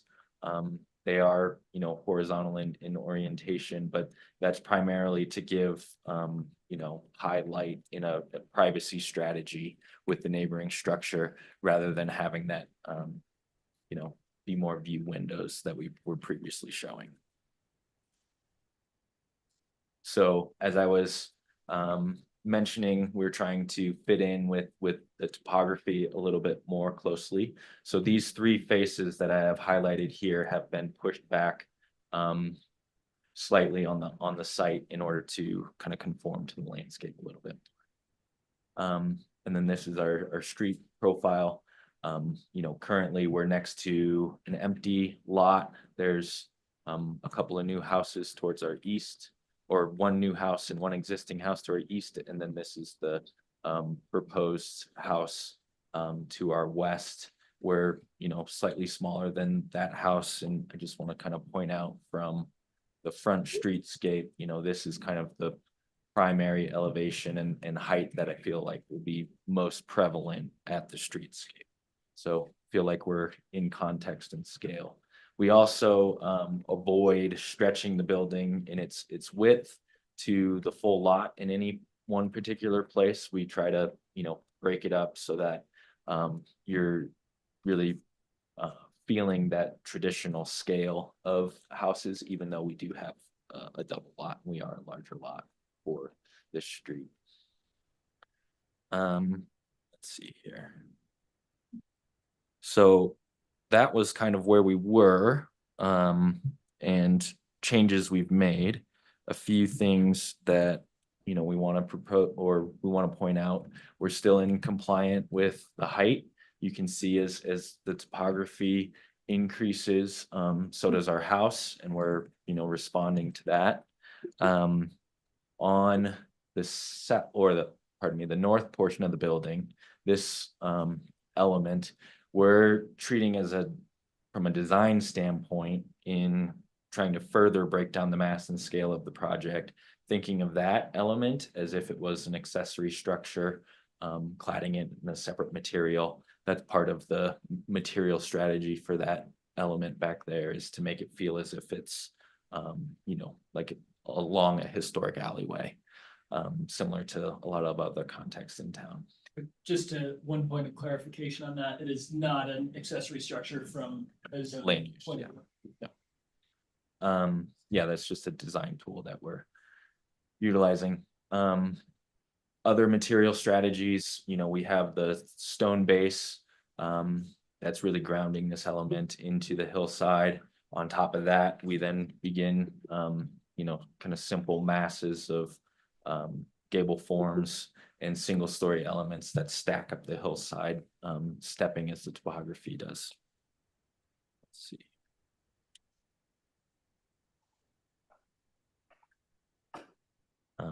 West side of the house, we're doing some of the same elements. One thing that I want to point out is the height of the roof in the back has increased as well, trying to keep a little bit more of an even distribution of the masses up the site. You know, we do have quite a bit of allowable area above that last mass that we're, you know, trying to avoid, you know, building more bulk against the hillside there. So the roof forms towards the back of the house are really targeted towards preserving the view corridors for neighboring properties that are trying to also look to the east towards the Box Canyon, trying to keep the bulk and the mass of the house off of the highest point in the site and down lower on the site. And then the window strategy, as I said, especially for that upper level, is trying to promote privacy between the two properties. So these are kind of the updated renderings in their total. Matt, I might suggest that to address Matt Lee's question, we back up to the elevations to talk about the height of the retaining walls and what fronts those retaining walls. Particularly on the east side. Matt, you'll see the wall that Erica had highlighted has a external staircase that comes in and abuts that staircase railing and the stone wall are in plane with one another as they face east. So largely that 8-foot height that is facing south is being screened by that staircase element to address your question. Mm-hmm. Does that make sense? Do you have any way you could show it to us a little more clear, a 3D view or a model, or can you zoom in on the? Probably, maybe in that view, Matt, your height limit diagram. Yeah. Perhaps. I think with our Wi-Fi connection, getting our model pulled up is gonna be a problem. We don't have that ready for today. What about the 3D view down there where you're doing the Yeah, we height? can, we can zoom in there. So this is the staircase that comes up around the side to provide access to this deck space. The other element that's over here is this is thought of as kind of the exterior kitchen space. So a lot of this height is, you know, guardrail height for this deck area on this side. And I believe if we were to make that lower, you know, we'd be exposing grill and those type of things. So it's really being used to kind of screen some of the areas from neighboring properties. That makes sense. Oh no, that's great. That's great. Let's see. Let me go back to this elevation as well. About the opposite side. So as you can see, this is where kind of existing grade is this red line. So yes, from the north, if you, or pardon me, from the south, looking back at the house, you would perceive this height in the wall. But from standing on grade here, you know, we're looking at a couple of feet. I'd say that's 4 feet. That's above grade. That's exposed from this area here. So, and then just a reminder, there's also a large house. We have a 5-foot setback from, you know, our side to the property line. There's another 5-foot setback to the adjacent lot. So there's, you know, 3 stories of house kind of, you know, abutting this from the neighbors. Let's see. So I think this rendering does a good job of illustrating the, you know, reinterpretation of the topography where the highest point is in that northwest corner, and then it slopes down towards the approach as you come around. One element that I want to point out with some of the architectural character policies, we're breaking the siding materials at the gable forms here.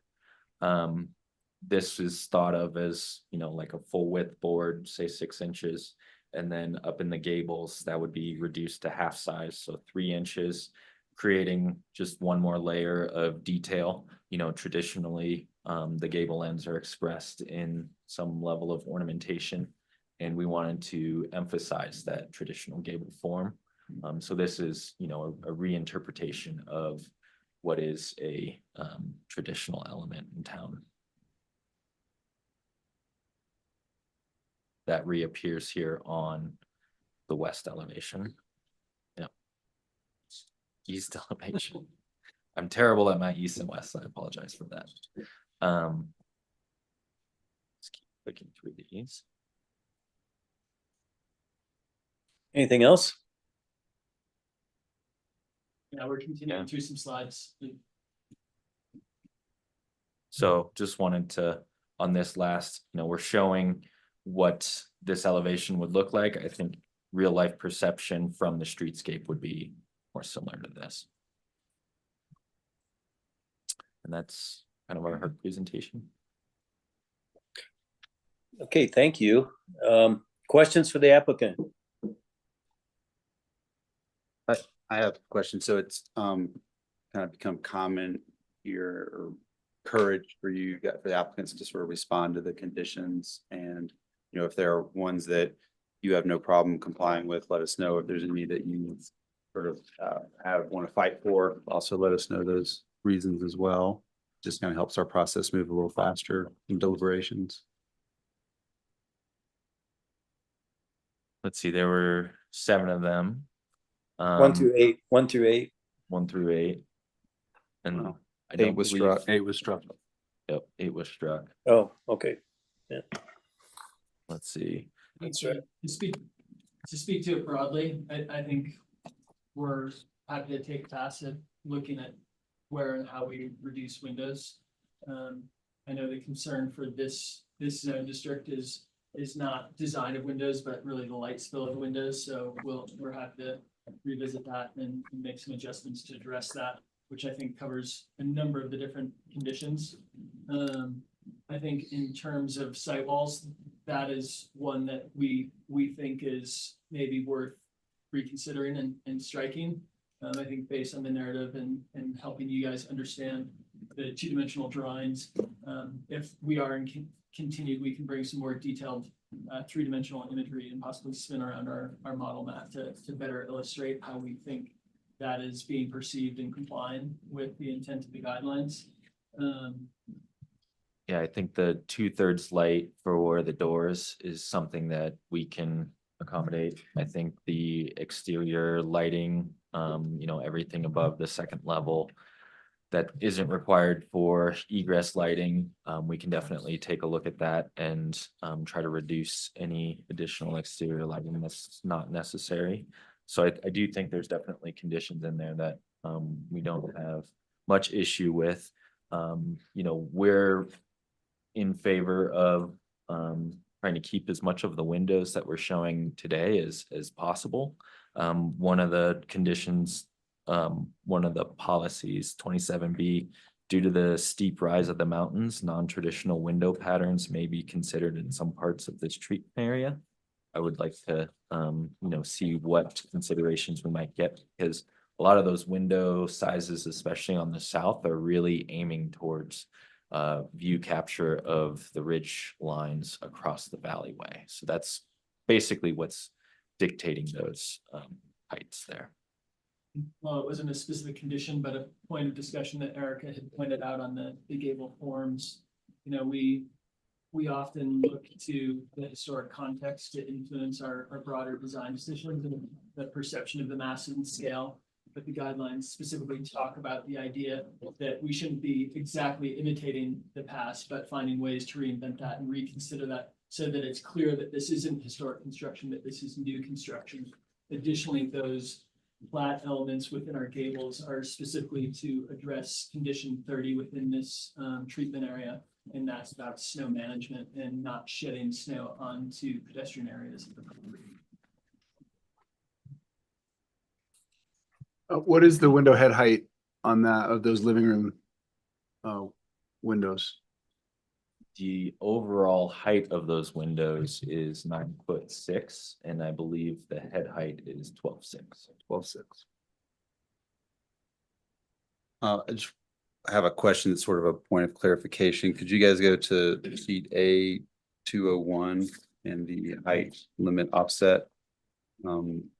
Looks like from that view, there's two areas where either doors or windows are going blazing all the way down to the floor of the sill. And I just want to see if, and just make sure that is the case, that we're, sorry, not this sheet, but Is it, sorry, I don't have the it's the neck, it's the one that has your height limit 3D view. Yeah. Yep. You could zoom in onto that one. Yep. It just looks like we're going floor to ceiling and right here on the second level deck and then up in the back. And I just wanted to make sure that is correct and not, you know, a previous model or something. I of that think we nature. would be, you know, willing to make these the 2/3 light. Those are both doors that you're pointing out, Okay. so we need to get those adjusted to the Gotcha. 2/3 light. We're showing the 2/3 light on the doors off of the living room, which is that forwardmost Yep. gable element. Mhm. And so we're happy to accommodate making the rest of those doors 2/3. Thanks for clarifying. I don't have any more questions. Okay, any other questions? Well, let's hear from the public. If you'd like to comment on this, please electronically raise your hand, or if there's anybody in the room, come forward now and state your name.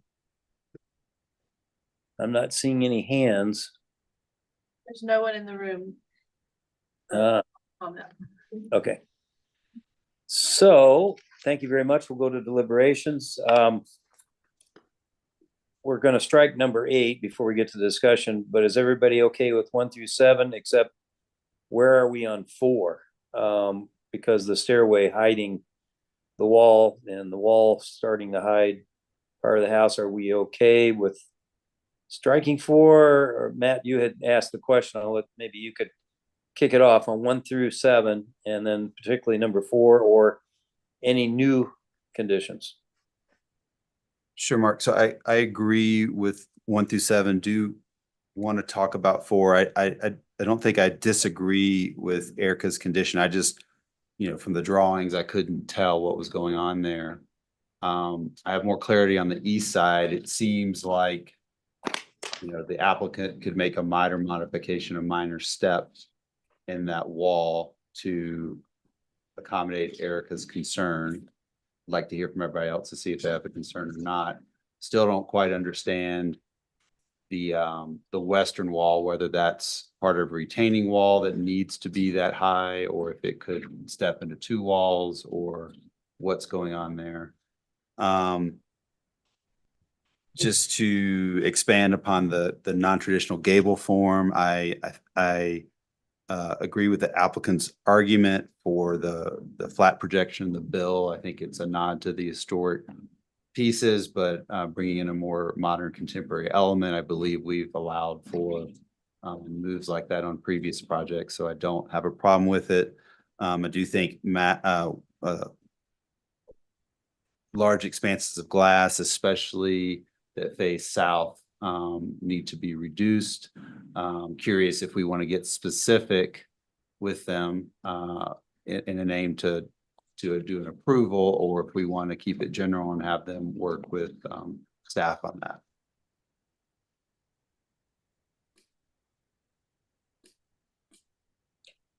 Regarding the non-traditional or the gable form, I think it's a great novel approach that allows the ridge height to be lower than it would otherwise be if the eastern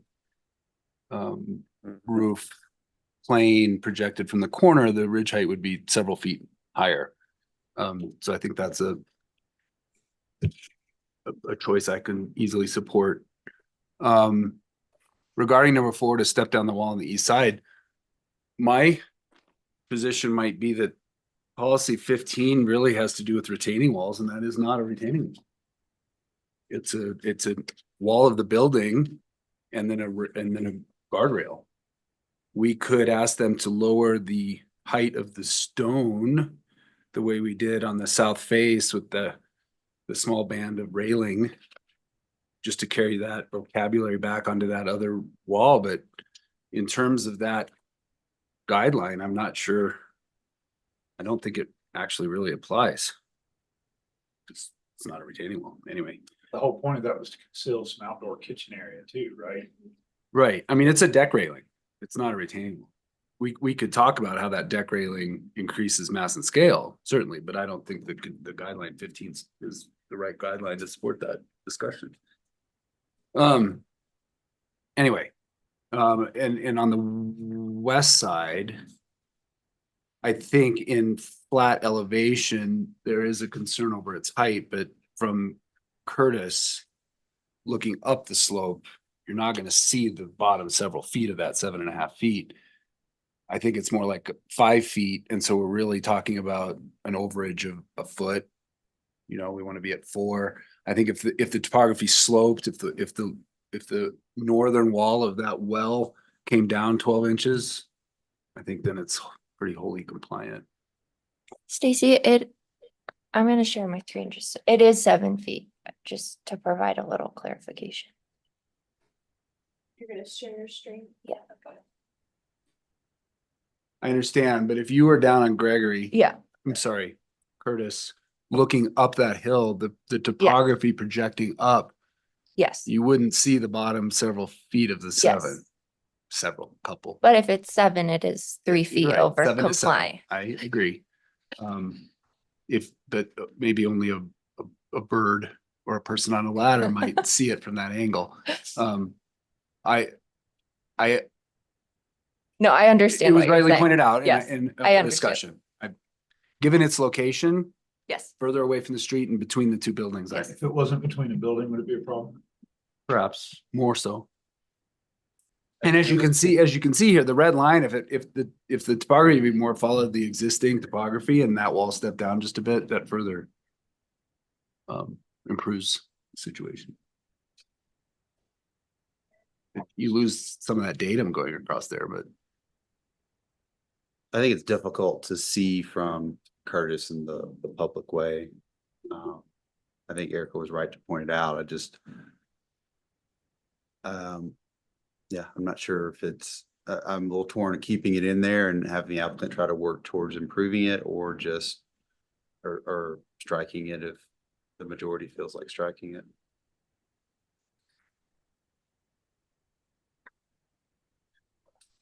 Mark's okay with striking it and perhaps number 4. Aren't we talking about number 4? Yeah, west was added to it. Yeah, east and west. I mean, you don't see it. And I mean, the other thing it does is it provides, it's symmetrical. You know, the window, the roof forms above, that is a building element that's trying to separate the front portion of the structure from the I'll use the word accessory even though it isn't behind. And so it's reducing the mass and scale from what proceed from the neighbor. Yeah. So I think having a flat bit of earth there is probably not all bad. I could go. I don't feel super strongly either way. I don't feel go super away. strongly either. okay, others want to comment on 1 through 7? Well, Elita here, I agree with what Stacy said, and wanted to also say the architects did a great job of interpreting traditional forms without copying them. And I'm okay to strike number 4 as well, for both east and the west side. given all the comments already expressed. In terms of the large expanses of glass, which has to do with comment 1, 2, and 3, I think that the architects have already reduced the glazing significantly since the work session, and they are providing a new interpretation of breaking the facade. And I almost feel like they're reducing the mass by grouping the windows together. So I actually don't agree with 1, 2, and 3. I know it's almost every project we review, we ask the applicants to reduce the glazing. And are we getting to the point where everybody that applies needs to would show bigger glazing so that in anticipation of reducing the glazing afterwards? That's what everyone That's kind does. of Everyone knows that. long-standing practice. It's like, so, I mean, I don't know how you can argue that it's not large expanse of glass window though, regardless of whether it was reduced from before. And large expanses of glass are inappropriate per the design guidelines. Yeah, just a plain reading of policy 27. It's one of the best sections in our guidelines, by the way. It's so good, in fact, that I'll read it for you all. HARC does not review window design. And then it goes on to describe 4 or 5 different ways that windows should be constructed. A being large expanses of or clusters of windows are inappropriate, and it's in bold. I don't see how you argue that that isn't large. 12.6, I think, is high. I think there are multiple ways that could be. First, I mean, the 12.6 could be lowered. I mean, I understand you're trying to capture ridge lines and other things, but it's large. I don't know how else. but reducing them would create more mass, don't you think? It would have more solid material and more mass. This is what I know we have to pick our battles, right? I don't think glazing reduces mass. I mean, it's reflective. It does. It's not. It's transparent. Is it really though? I mean, no, it's got a low E coating, and I mean. Well, I think that the mass, when they drop that several feet, that gable on the south side in particular, helps them. I'm hesitant, Matt, to specify whether they just eliminate those transom windows around the south and east. But I agree with Kieran and pretty much everybody else that it just can't be 12'6" high. And my benchmark is also other previously approved projects. We've gone to 11 more typically, but I'm open to hearing anybody else's view. But that's my view on the glass, and I don't have any problem with the gables. So finish that off. So who else? Well, I'm just going to say the door, the sliding doors on the east side of that deck, I would assume are 10 feet. 10-foot doors are still large that's still large glazing. If those were separated transoms above, maybe that would serve to make it more compliant. I just think it's such a large, the ratio is, there's a guideline that speaks to ratio. Respect the traditional window to wall ratio. I don't know that you could argue that that's happening here. Okay. I mean, it's bordering on a greenhouse almost effect on that corner, south and east. So I'd be in support of Erica's 1, 2, and 3 standing. I'm in support of them standing as well. I guess is a question I have is, do we want to get more specific or as written? I'm fine either way.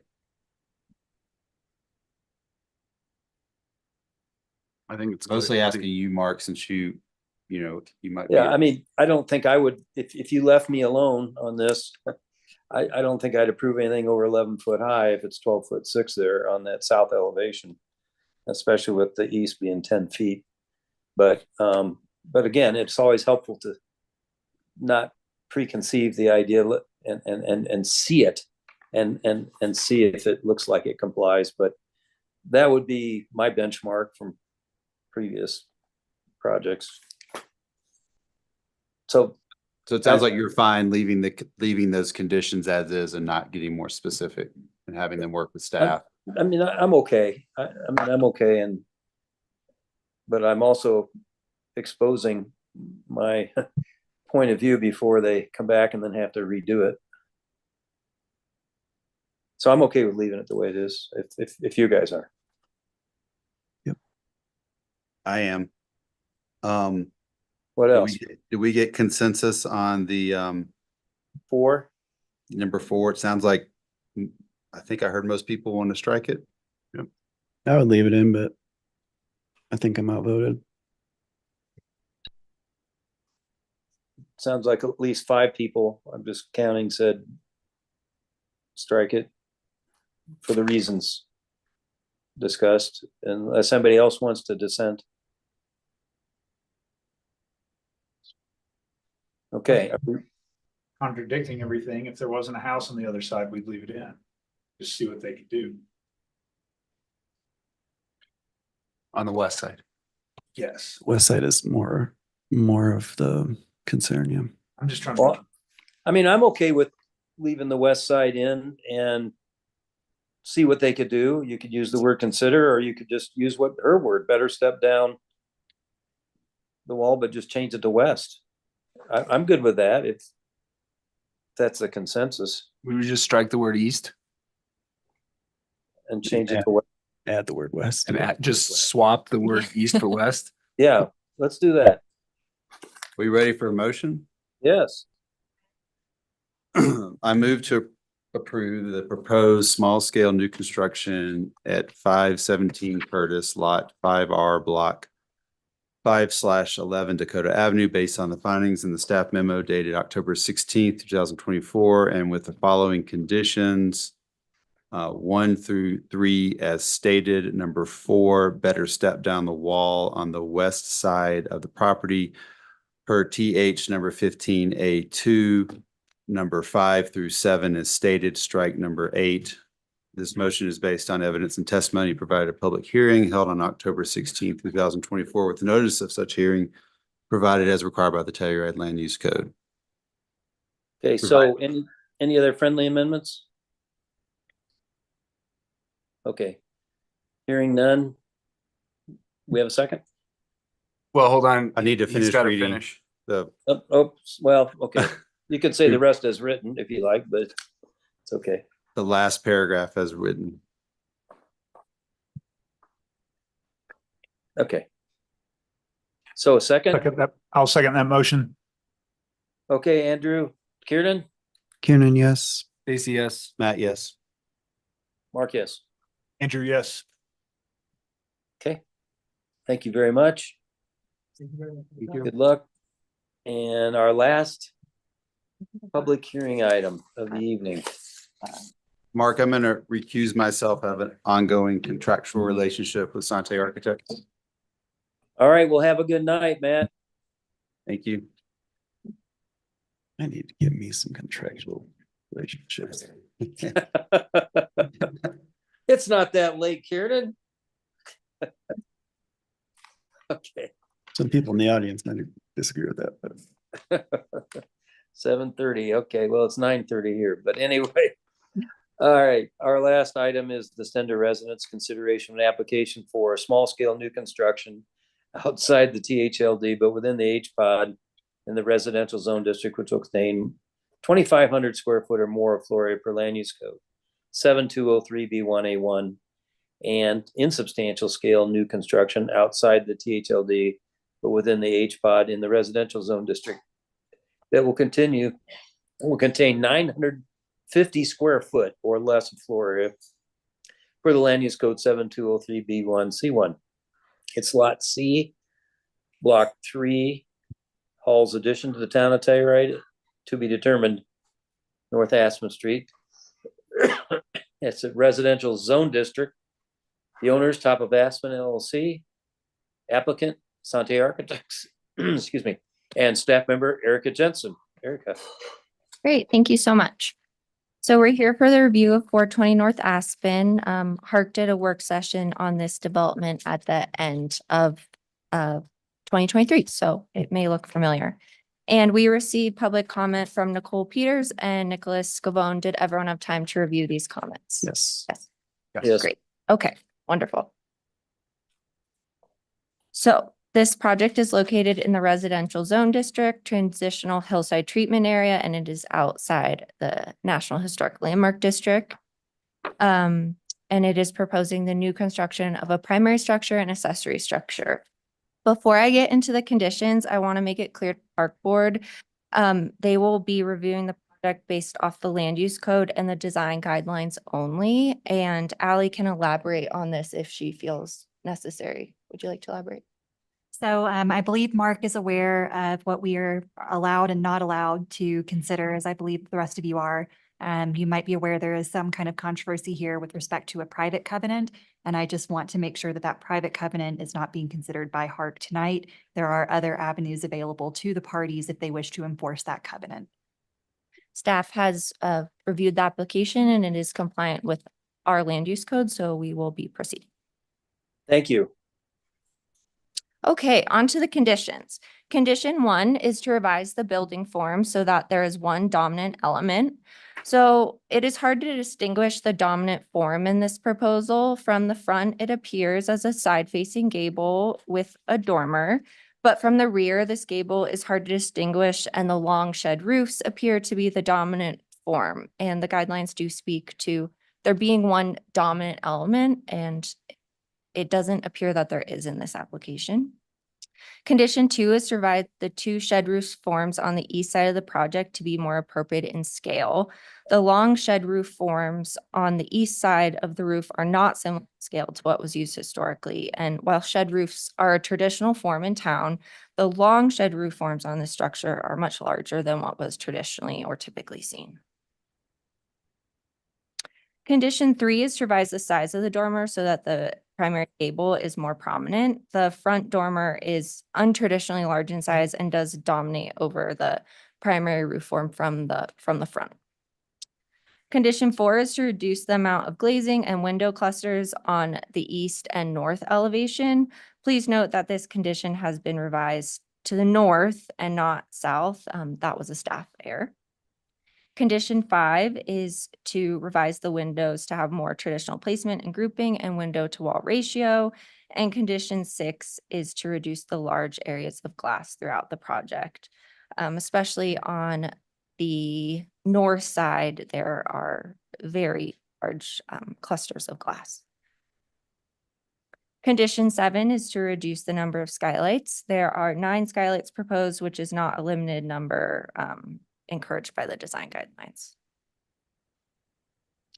Condition 8 is to provide more open space throughout the project, specifically at the rear, and condition 12 is to reduce the size of the deck on the north and south elevations of the alley structure. So most of the open space proposed appears to be undeveloped land that is left over after you place the buildings on the site. And with the parking arrangement, the long driveway, porch in the front setback, and large decks in the rear, there is little open space remaining. And there is also a large deck and hot tub proposed on the alley elevation, which is discouraged per the alley design guidelines, and reducing this deck would also help provide more open space.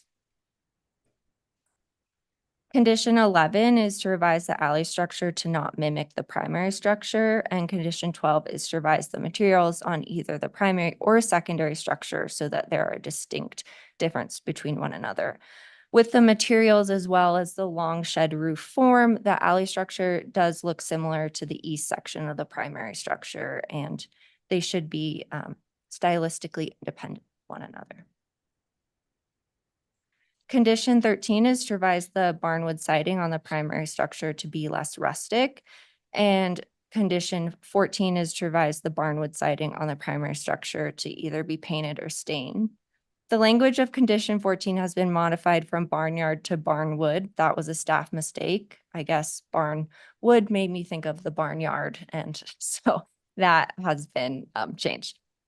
The guidelines speak to using more rustic materials on alley structures, and more refined materials on the primary structure. The barnwood is an appropriate material on the accessory structure, but a more refined material should be used on the primary. Condition 14 is to remove sconces on upper level decks and replace with step lights. Condition 15 is to reduce the number of exterior light fixtures throughout the project to ensure that it is minimal as possible. Condition 16 is to indicate the area of bike storage, and condition 17 is to indicate the location of utilities. And lastly, I would just like to touch on the south setback. Per the land use code, a 5-foot side yard setback is required. This can be reduced to 3, provided that the commission, per the land use code, determines that important site features are being preserved, such as historic structures or context, preservation or mature vegetation, or avoidance of steep slopes, and that reducing the setback results in an overall development plan that is in greater compliance with the applicable review criteria. Looking at the survey and the proposal, it does not appear that this criteria is being met, and staff would encourage the board to discuss this amongst themselves. And I am happy to answer any questions before we hear from the applicant. Okay, thank you, Erica. Questions for Erica?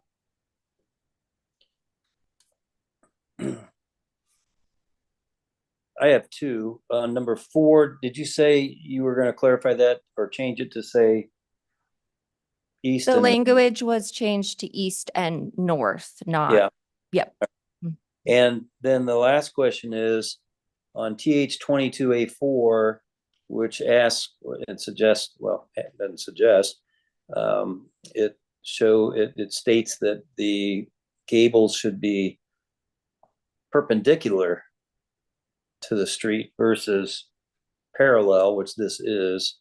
I know we have had some other examples that are parallel, but did that not cause you concern? I think there are other more pressing issues with the roof form, and that was more of the focus. If you feel that's a concern, I would be curious to see how the rest of the board feels about that. But I think the large shed roofs on the back and the large dormer on the front are of more concern. Okay, yeah, we'll pull the board on that parallel versus perpendicular and later. Any other questions for Erica? If not, let's hear from the applicant. If you want to go ahead and share your screen and read your name into the record. Thanks. Thank you. This is Peter Sante and James Richardson with Sante Architects on behalf of our clients, David and Amy Stender. They purchased this property in the spring of 2021. We spent the first year developing design concepts in hopes of getting some feedback on preferences from the neighbors to the north. We moved on from that eventually and submitted for a work session. I think there was a moratorium in there as well. It's taken quite a time to get here. We did speak with you, HARC, in a work session. I believe it was in February this year. Might have been before that, but in the last year. We did get 4 comments or 4 sort of overarching comments in that discussion with you all. And just to highlight those here briefly, the drawings you have that were submitted to staff and the staff report were based on did get modified, and those were submitted a few months after that work session. The 4 bullet points, primary discussion that we came away with were to study the home's rear shed roof forms and proportion. There was a good amount of discussion on that as well at the time of the work session.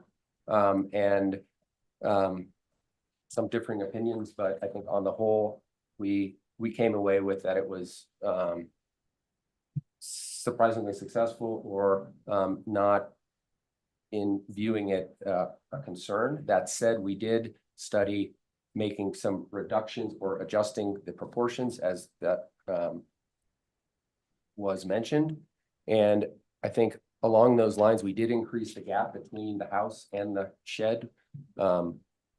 And we did reduce the length of the length of the shed. And at the house, the primary as well in that. We can get into that a little bit further. The second bullet of discussion, reduce and refine the street facing gable dormer.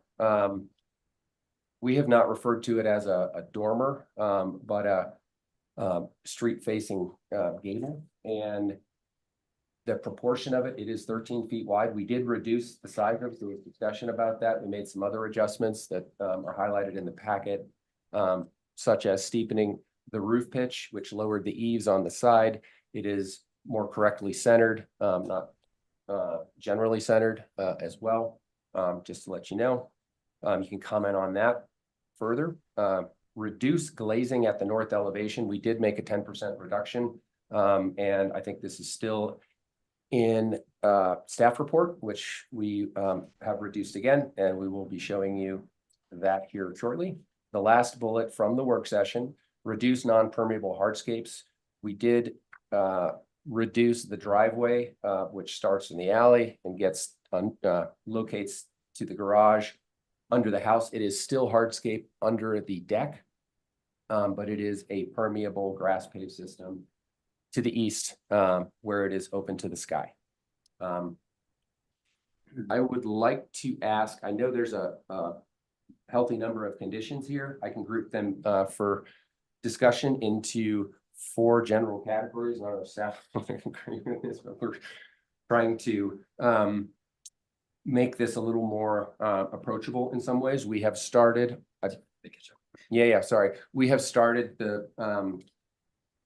the order of reviewing these just to try to highlight which ones we can let you know we are in agreement with and how we've made adjustments.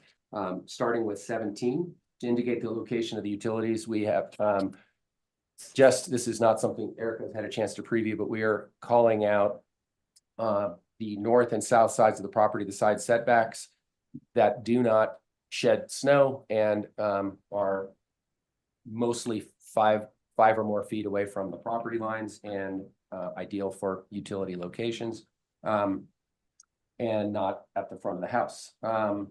Condition 16, indicate the area of bike storage. It is in the drawings. It's not easy to find, but that's an arrow to it. So that's a easy one there. 15, reduce the number of exterior light fixtures throughout the project to ensure that it is as minimal as possible.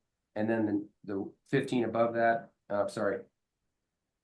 remove this 14 above that, remove the sconces on the upper decks and replace with step lights. We have removed, or we're proposing to remove a total of 7 sconces, 1 on the upper deck, 4 on the first floor, and 2 on the garage level. We are replacing 1 of those with a step light and 1 with a barbecue task light. At least that's what we are proposing. 13 is revise the barnyard or the rustic siding. I'll just make note, we have made some adjustments to the material palette. It is not trying to be barn wood, but to be more natural wood finish, but in a more refined size and finish, and to have some stain as well. So what you're seeing is what we understand the neighborhood to be, which is a log home to the west across the street from us, a unfinished or sort of natural finished, maybe cedar home north of us, a stone home, largely stone home north of that, and then a more natural clear stain or sided home just to the south of us. This is a pretty rough, soft edge of town, and we're not proposing paint, just to let you know. So on here. Right, revised materials. Yeah, revised barn siding, the primary structure to be less rustic, touched on that. We're not proposing painted, but stained throughout. Condition 11, revise the materials on either the primary or secondary structure so they're distinct from one another. We did have material that, as you see in your packet, was proposed both on the accessory structure and the high portion of the primary gable. We are not proposing that anymore. These are going to, as you're seeing them here on the screen, these are distinct from each other. Just to clarify that. Condition 10, 8, 9, and 10, I don't necessarily agree with, but we will like to get your feedback on on these conditions. Number 10, reduce the size of the deck on the north and south elevation of the alley structure per AS4 intro. So I think this north and south refers to actually the east, the alley side, which you can see in those elevations, which is that the deck sticks out to the east. It is a 3-foot wide deck. The hot tub is stacked on the corner of the accessory structure, as you see. Reducing the deck at a point, that guardrail has to grow in height from 3 feet to 5 feet. And I know we don't want to do that. So I think this is not moved, not changed in its location from when we saw it in February with the work session. But I think I'm understanding the condition from staff that it's viewed from the north and south and not encouraged. So we're not proposing to remove that deck there. If it is a metal bar grate, to be clear, it does let light through. It is a scaling element in the elevation, in my opinion, as opposed to it not being there. So it is a redesign that we prefer not to get into. I think it is, if that deck is a concern, it would be a bigger gesture than just removing the deck, in my understanding, just with the hot tub being right there. So condition 9, revise the alley structure to not mimic the primary structure. I think this is in reference to the roof forms, the shed 312 slope, which exists on the east side of the principal structure and is the same slope and same orientation on the accessory structure. And you can see that here. I think condition 9 here in the staff report is that it is not what the guidelines AS4A2 is calling for. I think it is something just to highlight. It does follow the grade. The house is on a higher bench and the accessory is lower. This is a simple gesture to step the building form down to the rear. And I think it, though sheds are as historic as they come, the proportions or orientation of these sheds are not that typical. And I understand that, but I still feel that the shed forms as shown are the best approach. We are not proposing to revise those. So your comment on that would be very much appreciated. Condition number 8, provide more open space throughout the project, specifically in the rear. We have not intentionally tried to provide open space in the project. This is not something we are that used to seeing. I think staff can speak to this a little bit more, but I think our general understanding is that there's leftover space, not a lot of it, that could be deemed an open space gesture. We're not in a PUD. We're not a commercial or trying to do an exchange for public benefit here. We are applying with the land use code, and I think this is a just over 40-foot wide lot at 40 foot and 6 or 8 inches, and just over the threshold of the 40-foot and the 5-foot setback, which I will get back to. Condition number 7, reduce the number of skylights. We propose to remove 3 skylights. There are 9. You see the 3 there in a 3-pack. It is our preference to remove those, go from 3 to 6. Condition number 6, getting there. Reduce the large areas of glass throughout the project. That's a general one. I think 5 and 4 are also glazing related, so I'm going to read on. Revise the windows to have more traditional placement grouping to window to wall. This is sort of general to the project. And then 4, reduce the amount of glazing in the windows on the east and north elevations. As mentioned, the north had been has a notable concentration of glass. It was reduced 10%, and for staff's conditions here, not enough.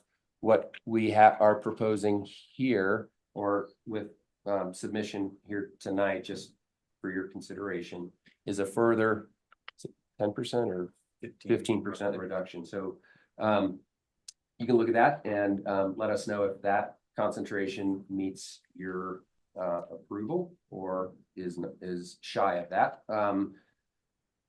The condition 5, which I already read, traditional placement and groupings of windows and window to wall ratio. I think the east elevation, though not noted here, is the view in the view to the rear, and to the larger views, the living room and kitchen both happen off a deck, and there's a master bedroom in that direction. We are proposing can you pull to an elevation of the east side, JJ, or is to add some mullions dividing a horizontal window that is a clerestory window, and we see that there where his cursor is, if you can see that. And further, to reduce the bedrooms on the second floor to the left of that, which is the master bedroom's 4-panel door, reduce that opening by 6 inches in width and not adjusting the height. Those are the window changes we are proposing here based on those 3 conditions. The last 3 conditions, mass and scale, seemingly, if these are an issue, or even one of these are an issue for the board, that this would likely be a continuance or make sense as such, in that 3, revise the size of the dormer, or I'll say the street facing gable, so that the primary gable is more prominent. I know the primary gable is the higher one, and it is running north to south. It is in the location that the higher roof form was indicated in the 1980s restrictive covenant, and that placement very intentional on that, and that is why that is a north-south gable. The street facing gable is 13 feet in width, and it is recentered. It has lower eaves. It is a 10-12, excuse me, a 12-12. It is steeper. That I think helps that proportion there. Condition 2, revise the 2 shed forms on the east side of the project. Chatted about this. They're things you guys got to chat about. We're sort of a lively discussion. And what you can see here in the upper left are that we made a reduction on the shed form, and it doesn't rise as high. The top 2 feet or so were cut off, and the bottom 4 or 5 feet of the at the primary were also removed, further separating those from each other. You also see that we did some quickly did some analysis on a rear facing gable dormer with the shed there too, and that is, I think, as you can see there in the red, it is adding perceived mass and scale, though gables are quite common, as you know. Revise the condition 1, the final one, revise the building form. So there is one dominant element. My opinion is that the dominant element is the primary high 10-12 gable that runs north-south, that the front and the sheds in the rear spring from. And that is not my call. I would ask the board to please not close the public side of the meeting, maybe, or don't go into deliberations if you have any questions, or if you're still straw polling or all that. I would be happy to answer any questions you may have. Thank you. Okay, thank you, Peter. So questions for the applicant?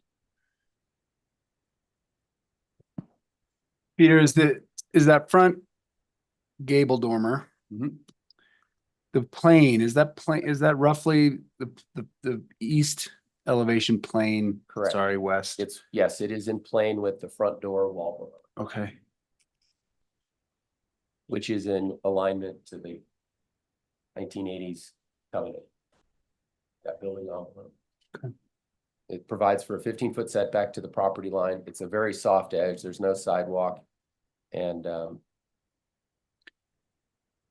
And also, you made a comment, and perhaps I was reading through the or missed it. You said something about no paint. You weren't proposing paint. not proposing any paint. On the materials page, there is a horizontal cream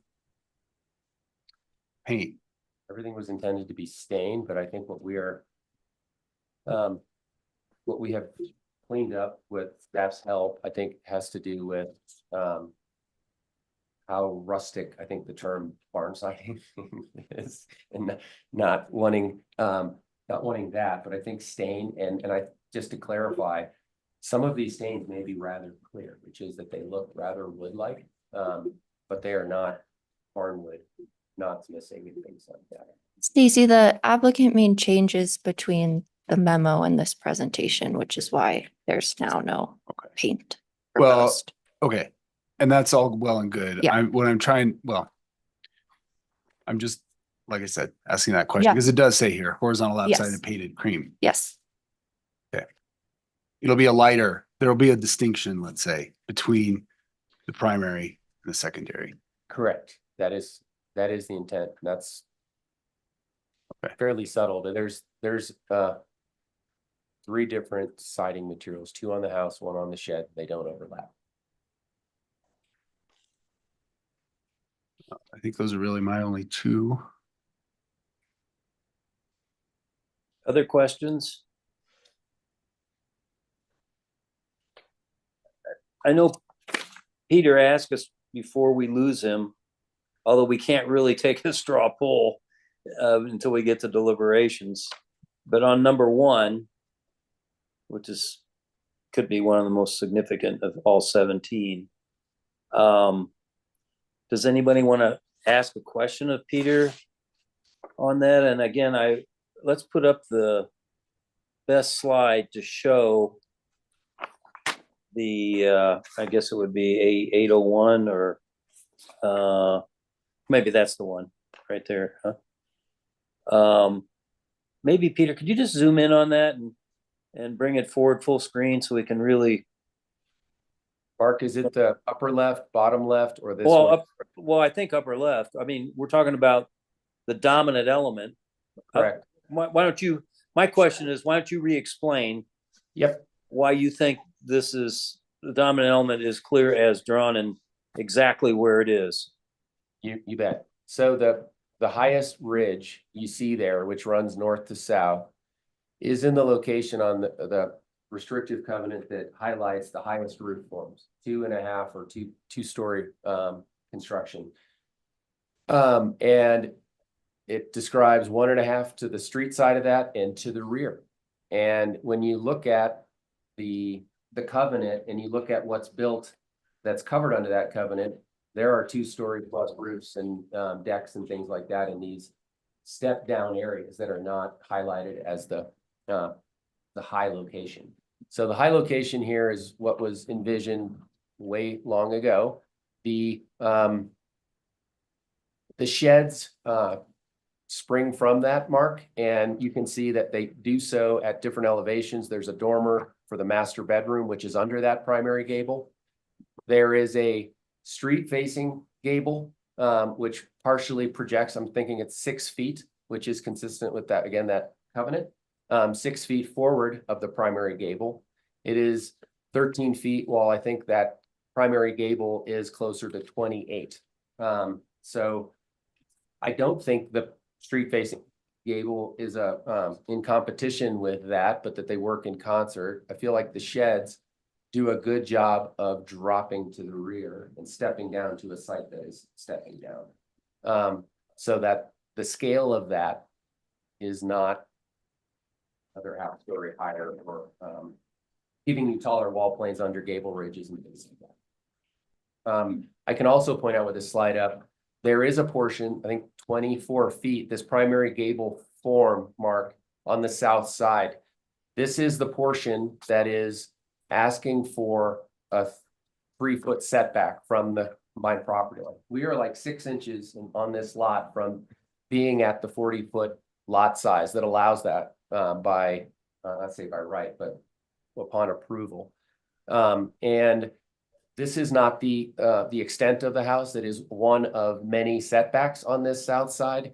This is trying to preserve some articulation, some mass and scale of smaller forms so that you see that primary form distinct and not in plane with the other walls of the house, both street and alley side, which are set back from that. All right. So just to summarize with your cursor, this is a question, you are asking that stating that the dominant form should be at northwest or north-south gable and the shed roofs coming off of it are less dominant, and so therefore you think it is the dominant. I guess my question would be, is there a way to further differentiate that with sheds being a little lower or something, so it becomes, like I'm looking on the north side or the upper right-hand side of the shed roof coming off there, I guess I'll ask the question of, couldn't you lower that a little bit, slide it down the north-south gable, and then that would make the north-south gable more prominent? That's a question. I think the last part you mentioned, it would make that more prominent. The challenge though, Mark, these are 312. There is low sloped as allowed under the code, as they're proposed and previously. The height of the dormer, the shed dormer that is the master doors and deck off it, cannot get slid down. That shows you a much larger portion of the gable above it. The other northern portion is holding a closet and a bathroom. The head height of the bathroom on the east side, you are at 6 feet. There's no dropping it without space going away. And so I think at that point, we would be coming back with some different design that accommodates usefulness on that second level. Okay, well, when we get to deliberations, you've said your piece. We'll see what the board feels about that. So thank you. Any other questions for the applicant? During deliberation, I don't want to be at risk of putting words in the applicant's mouth, so I want to have them answer this question. Can you come up with any reasons why that front gable isn't in fact a gable? I think dormer? I'm sorry, why that front form isn't in fact a dormer? Isn't a dormer? Isn't. Well, it's a roof. It's a gable. It's not. I mean, it's among the more common roofs, a gable that faces the street. This is a wider lot, and it's got a kind of a baked-in intention to have a north-south gable. That is how this lot was arranged and approved 40 whatever years ago. And so I don't think the cross gable that primary is in conflict with the street facing gable, but it is narrower. It's noticeably narrower than the width of the house, which is the primary. My sort of, again, I'm not the wordsmith here. A dormer accommodates a window. This is a gable. It's 13 feet wide. It is not a dormer, whether it be a gable dormer or a shed or something that's more concise. And you might see multiple dormers on a wall. This is a second bedroom on the second floor. It's a 3-bedroom house. 2 bedrooms up, you got 1 on the first floor. This is a floodplain basement, and it's got a big garage. So a dormer is a gable, and a gable is a dormer. These are not exclusive of each other, and how you feel about it more so is kind of the question. If it's, there was discussion about this too, and I think it is, certainly HARC's purview to weigh in on if you guys think it's a dormer. But Erica, did you have something you wanted to say? Oh, I was just gonna say that on sheet A002, the applicant does refer to it as a dormer. Yeah, okay. Well, I think we've discussed this. Any other questions? Okay, then let's hear from the public. And if you're out there electronically, want to raise your hand, please do. No one's left in the building, I guess. Oh, no, we have a people, Mark. We're here. Oh, good. Well, please come up, state your name, and whoever would like to go first, 3 minutes, please. Eric Felanius. Used to own this lot in 1985, sold it in 87. Our son was born, needed the money. A couple of thoughts. First of all, Louise Gertz, who developed this property in the late 70s. I knew Louise quite well. as well as Nicole Seligman, her partner, in this venture. Also, Brad Hatcher, who came up with the original PSA. Everyone who's ever bought property here has understood that this agreement was relevant. When we bought Lot C, and believe me, I worked to create a home here, just drawing it by myself. A couple of things that stood out. For one thing, acknowledging that agreement was critical. Louise was a unbelievable community person, came here in the late 60s with her sister. And they created this subdivision with Brad Hatcher. The intentions of this agreement was to protect view corridors, to create setbacks, to protect the landscape while understanding that the community was being developed. So this is what they came up with. It was very, very specific, and it was specific for specific reasons. Lot C, when I owned it, one of the things that struck me was the alley access. It was a nice access, but our lot was always wet through half of the summer. Have you done a site walk yet? No? I would encourage you all to go up there and take a look at the cottonwoods that live there. They're enormous and they're old. There's a substantial amount of water that moves under that property. There's I think it's a spring. It's showing up as a river or a creek, but it's not that. It's really a spring-fed seasonal flow. But it goes underground right at C, probably between B and C. Just above there, next to A, it's more substantial, and they have a couple of little ponds.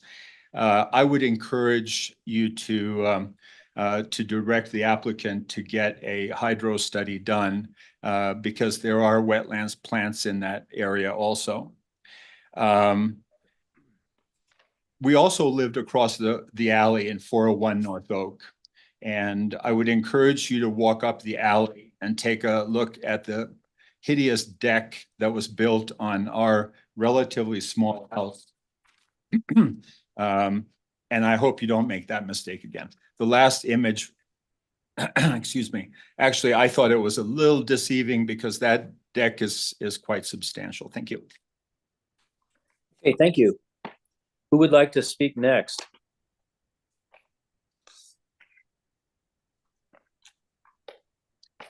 Good evening. My name is Stephanie Fanos. I represent the owners of Lot A and Lot B that are adjacent to this property.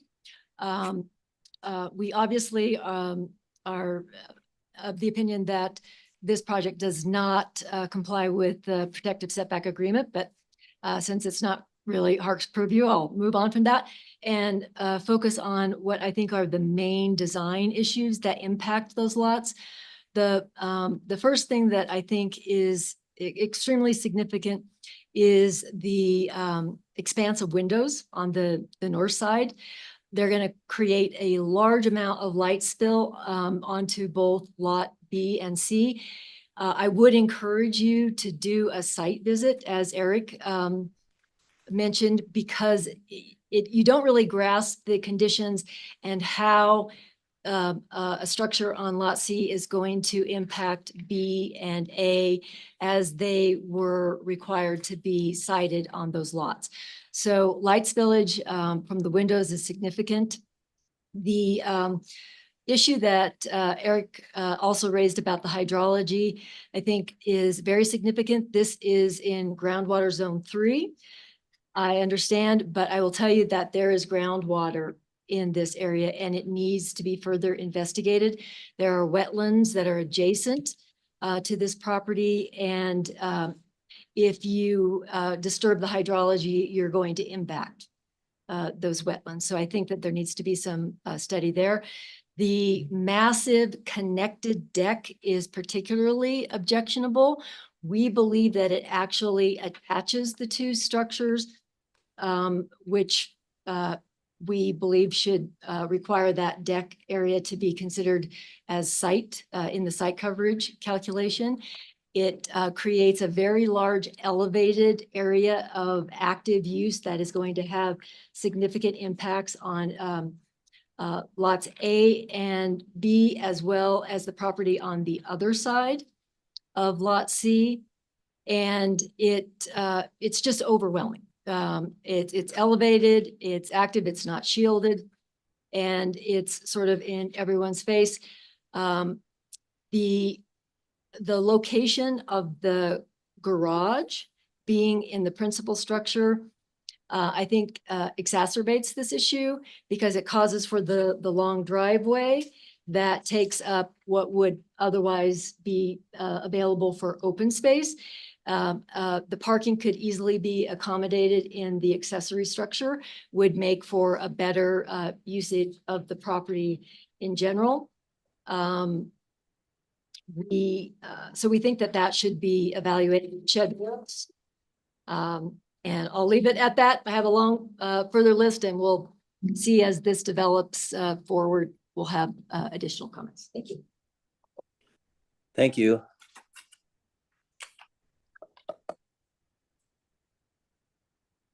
And thank you. I'm Richard Bartlett, and my family owns the properties to the south of it, immediately adjacent, and then two that are just south of it.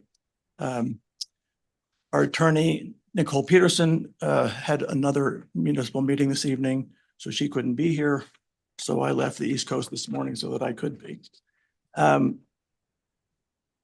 It's a little hard to know how to comment on this because clearly a lot is in play. So I guess what I'd like to mostly focus on is the dramatic effect it would have on our property directly to the south. As has been pointed out, and I realize that HARC is not addressing this, but this is all part of a setback agreement, and our house was built in reliance on that setback agreement.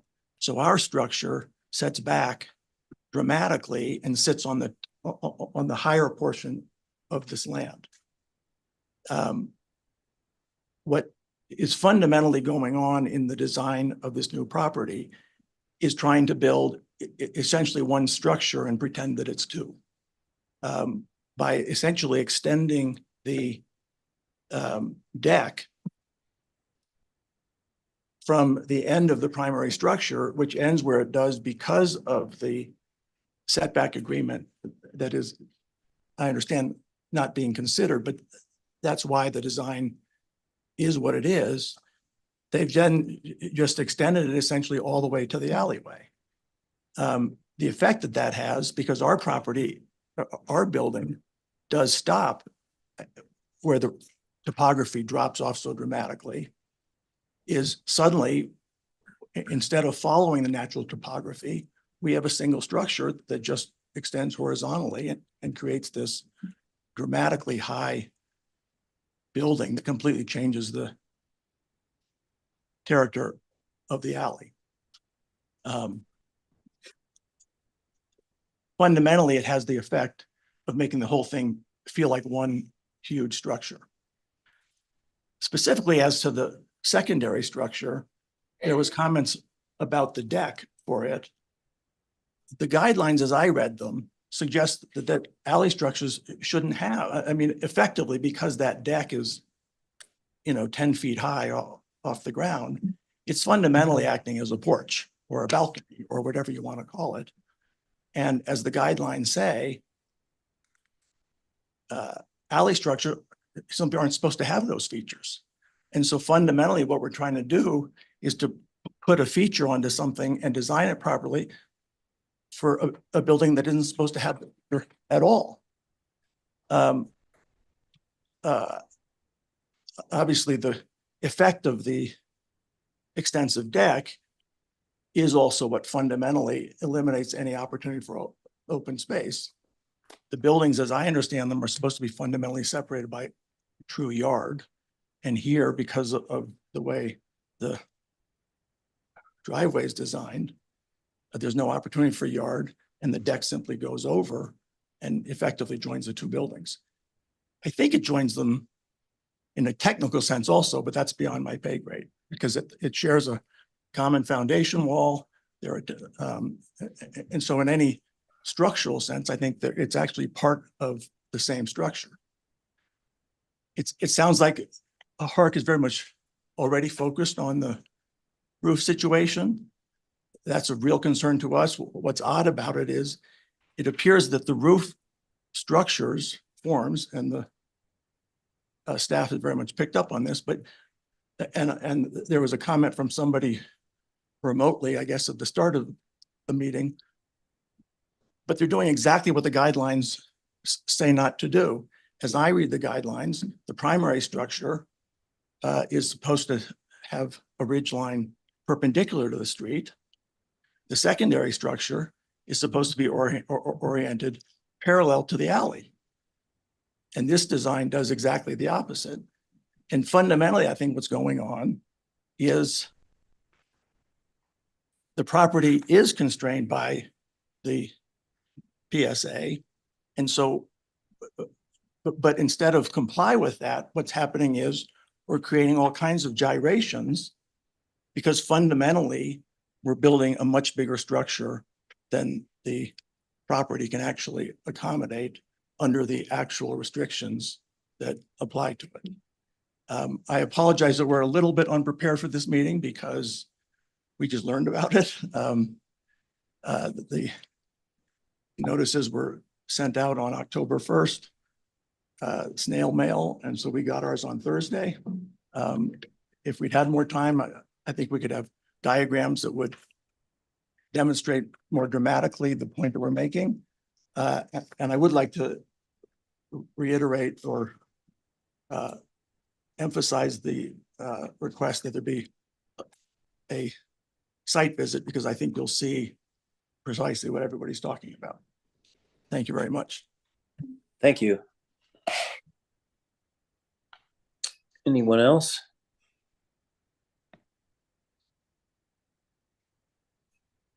Okay, I don't see anybody online raising their hand. Peter, would you like to provide a rebuttal or address any or all of those comments? I would briefly, thank you. I think there's though this PSA is not HARC's concern and to be weighed or argued tonight, I do think there's a fair amount of confusion, and I don't know how intentional this is, but it's clear there's a lot about what's in compliance, where things sit. I don't want to get into all of that. I don't agree in general with that premise. We have not been hiding. We have been around. We've been at this for 3.5 years. We have reached out to the neighbors to the north as a reminder. We have heard nothing. All of these issues that are being raised as concerns were addressable and would have saved some consternation here. So I want to just leave that portion of it, but I want to touch on the mention of wetlands that was mentioned to the north or adjacent, and there is water. Hornet Creek is close there. I want to point out that the water coming from the north enters a couple of ponds that are lined. This is a water feature that is augmented or encouraged or not. It is man-made. And yes, I have seen a map as of today that there's once again a delineation that shows some wetlands on the lot above us, not on our lot. I don't know, it was not made clear to me or to us what the implication there is. I don't know if that's just a map they had produced for fun or if it's been shared with the Army Corps or if there's more to it, but that's a bit of a question that I'm not too concerned about. I don't know that staff any on that, but I don't want you guys to come to the an assumption that there's things at play here that are being forgotten or ignored. That's not the case. I don't know if Mr. Bartlett owned the property. I don't believe he did. I was the architect on the house that he now owns when that went through HARC. It is sitting 3 feet from the property line, not 9 feet that the protective covenant called for. The prior owner removed those series of lots south from that covenant, and they did different things without being encumbered by it. So it's pretty ripe to hear some complaint about being so close or equally close to their larger frontage on that shared property line. But that's where we are. So I don't have anything else to add. Okay, thank you. All right, well, we'll go ahead and start deliberations, and I'm going to just kick off a couple thoughts and maybe questions that when we go around the table you might address. But number one, I'm sure that there'd be consensus to continue this because we rarely have 17 conditions, and of course including mass and scale. So speak up if you disagree, but otherwise I assume we would continue. And the other thing is I'd like everybody to comment on is particularly, I mean, there's 1 through 17, but particularly number 1 and also number 9, the alley structure, and which is not parallel to the alley, but you know, there have been some exceptions.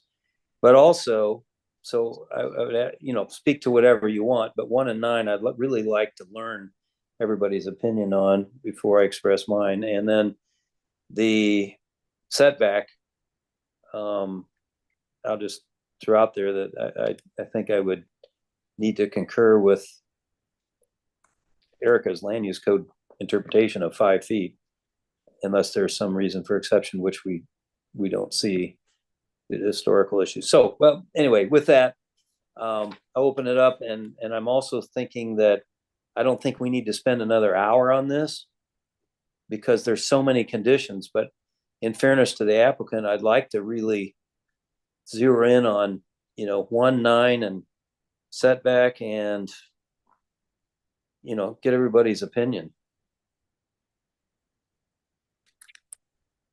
Mark, I'll start. Okay. Right out of the gate, I think conditions 11 through 17 either are easily remedied or perhaps have already been remedied. Yeah. So we're really talking about 10 relevant conditions. And as you indicated, I think 1 and 9, or at least 1 through 3 and 9 are the ones we need to spend our time on here. I'll start with number 1. I think the north-south gable is clearly the dominant element. I think if there's an effort to make it perhaps more dominant or less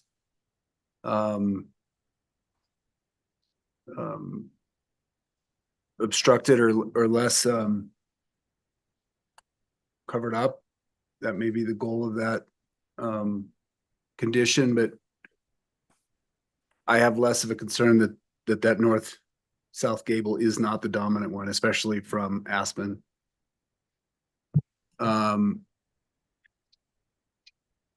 Three, I really kind of have wrestled with, as evidenced by my question to the applicant.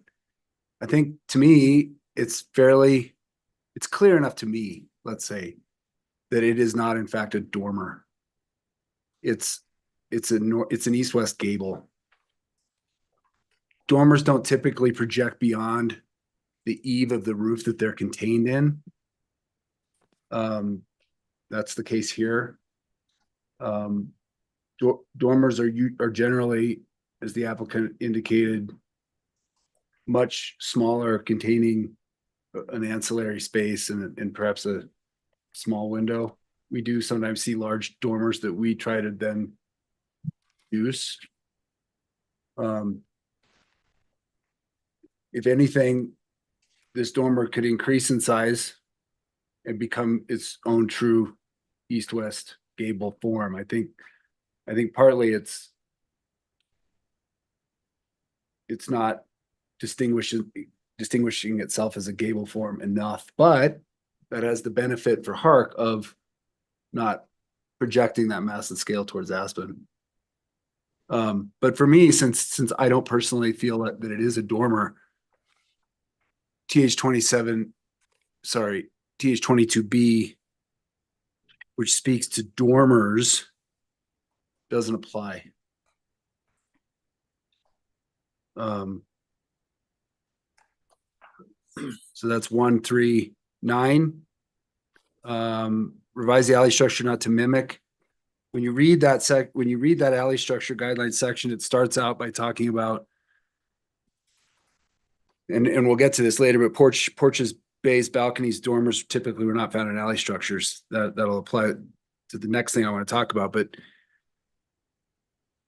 2, which is specifically cited, says to avoid details along alleys that may give a shed a residential appearance. And alley structures should not mimic primary structures. That's clearly talking about detailing and perhaps not form. I understand the reasoning of wanting that to be not mimic the form, perhaps, because a lot of times alley structures don't mimic the form. They're true sheds.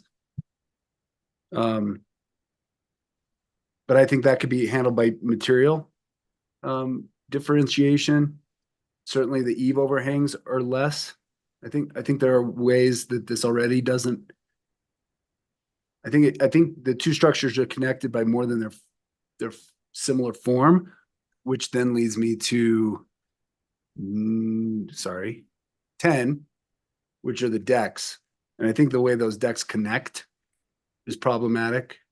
I think the fact that there's a deck on the alley face at all, given AS4 features such as porches, bays, and dormers typically were not found in alley structures. If they are used, locate them away from the alley elevation. It's not what's happening here. But the form itself isn't where my concern lies. Sorry, that was long. Okay, thank you. What about setback? 5-foot setback, the interpretation of Erica would be that we would not take exception to. Are you concurrent? I think I heard loud and clear that it's land use code compliant. Setbacks are land use code compliant. Or are we we're reducing. The land use code Right. requires 5, you can reduce it to 3 if it meets the criteria. Understood. Yep. And which we don't have a condition. We don't have a condition for that one either, do we? No, I asked you to discuss and make a determination. Usually when we reduce the setback, we're given a compelling reason. I don't know, like you just said, I don't know that we've been given that. We have the land use code that sets out the criteria. Right. But there has to be a criteria, a reason. But for them to reduce it, yeah, and I don't necessarily see that there. Okay, just so we're on the same page. So also on the discussion, what about the parking design where it says we should talk about the arrangement of the parking and the sides of the driveway? And it does state in 16B, design parking facilities that's there subordinate to other site features. I mean, typically we're not used to seeing them run underneath the main house, but in this case, that's where it's at. Mark? Yes. What's your thoughts on that? Well,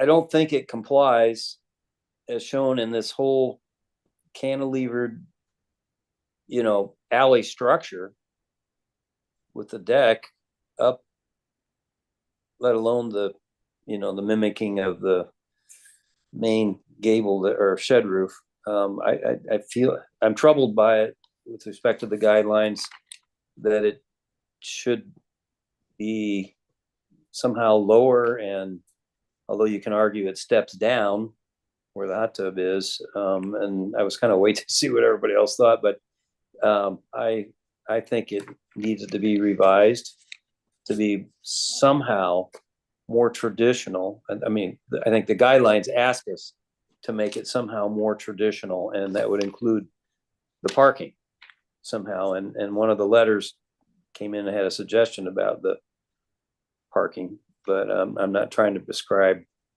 exactly where it goes. And while I'm at it, just trying to look at my paper here. Well, I want to let other people speak here, and then we'll summarize here in a few minutes. But I mean, let me just say one other thing on number 1 and 2. I mean, 1, 2, to me, 1, 2, 9, the setback, well, and 3. I'll just comment on them since Stacy did, and I'll get this over with. First of all, number 3, there are other guidelines, including even if it's not a dormer, you could change the word to be a gable so that the primary, size, reduce the size of this west gable so that the primary gable becomes more dominant. And there's a 20A1 I looked up that might speak to that also. But I think this long shed roof, and I'm sensitive to the applicant trying to get the headroom inside and so forth, but this long shed roof on the north side and the east end not only infringes on this looking, the north-south gable looking dominant, but it just makes it's just not in line with keep it simple.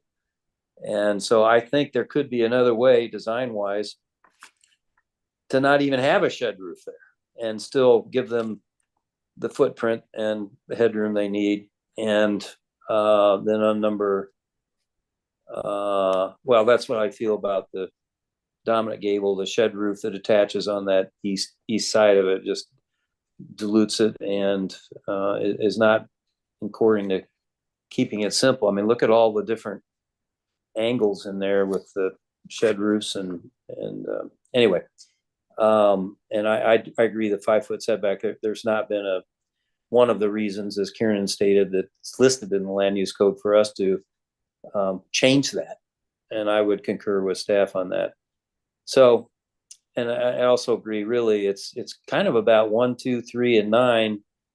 And then the setback, because Peter has already commented that they can 11 through 17, they've already started those changes, and several of the others, well, maybe not open space, he hasn't agreed to, but I think this alley structure pulled back or somehow creates more open space in there and gets lowered, needs to be done to be compliant. And again, I think this will be continued, but let's let everybody else weigh in and summarize. This is challenging.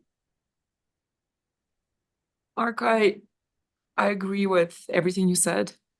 And have been looking at this roof, and I think the biggest challenge here it has to deal with TH23 architectural character, simple in character, and again the dominant roof form and adding the shed feature overpowers the gable roof.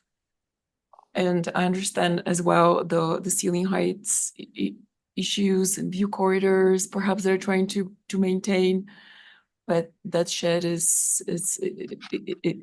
me it's probably the biggest problem. I would also concur with Andrew's point about the parking design for TH16. What was it? 16C. 16C. They can work on this and also agree with Erica on the 5-foot limitation on the setback. Thank you, Elitza. Anybody else? Kieran? Do we want to talk real quickly about how this alley differs from a lot of the other alleys in town? Sure. i.e. it's steep, it's a dead end. Accessing you know, this isn't there's really no opportunity here for a parallel parking sort of pull in. It has to be a pull in, back out situation to be functional. It's possible that that's gonna not allow the minimalness that we'd otherwise like to see on a more traditional flatter east-west alley. I don't know. Is that a consideration we're willing to consider, or is that just, it is what it is? No, I mean, I think I would consider it. I mean, you gotta look at the context of it.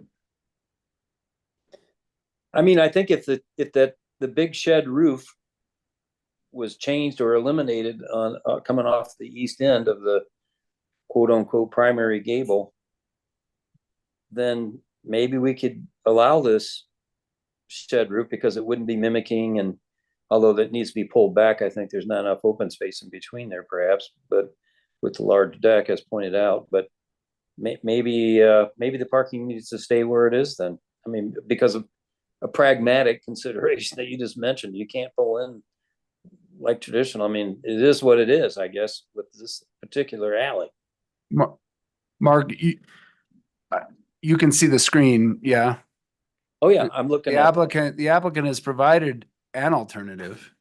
I'm sure there are others, but I'm afraid that any other alternative will increase mass and scale. And that the reason this is a long shed form is because it's the least impactful to the mass and scale. Mm-hmm.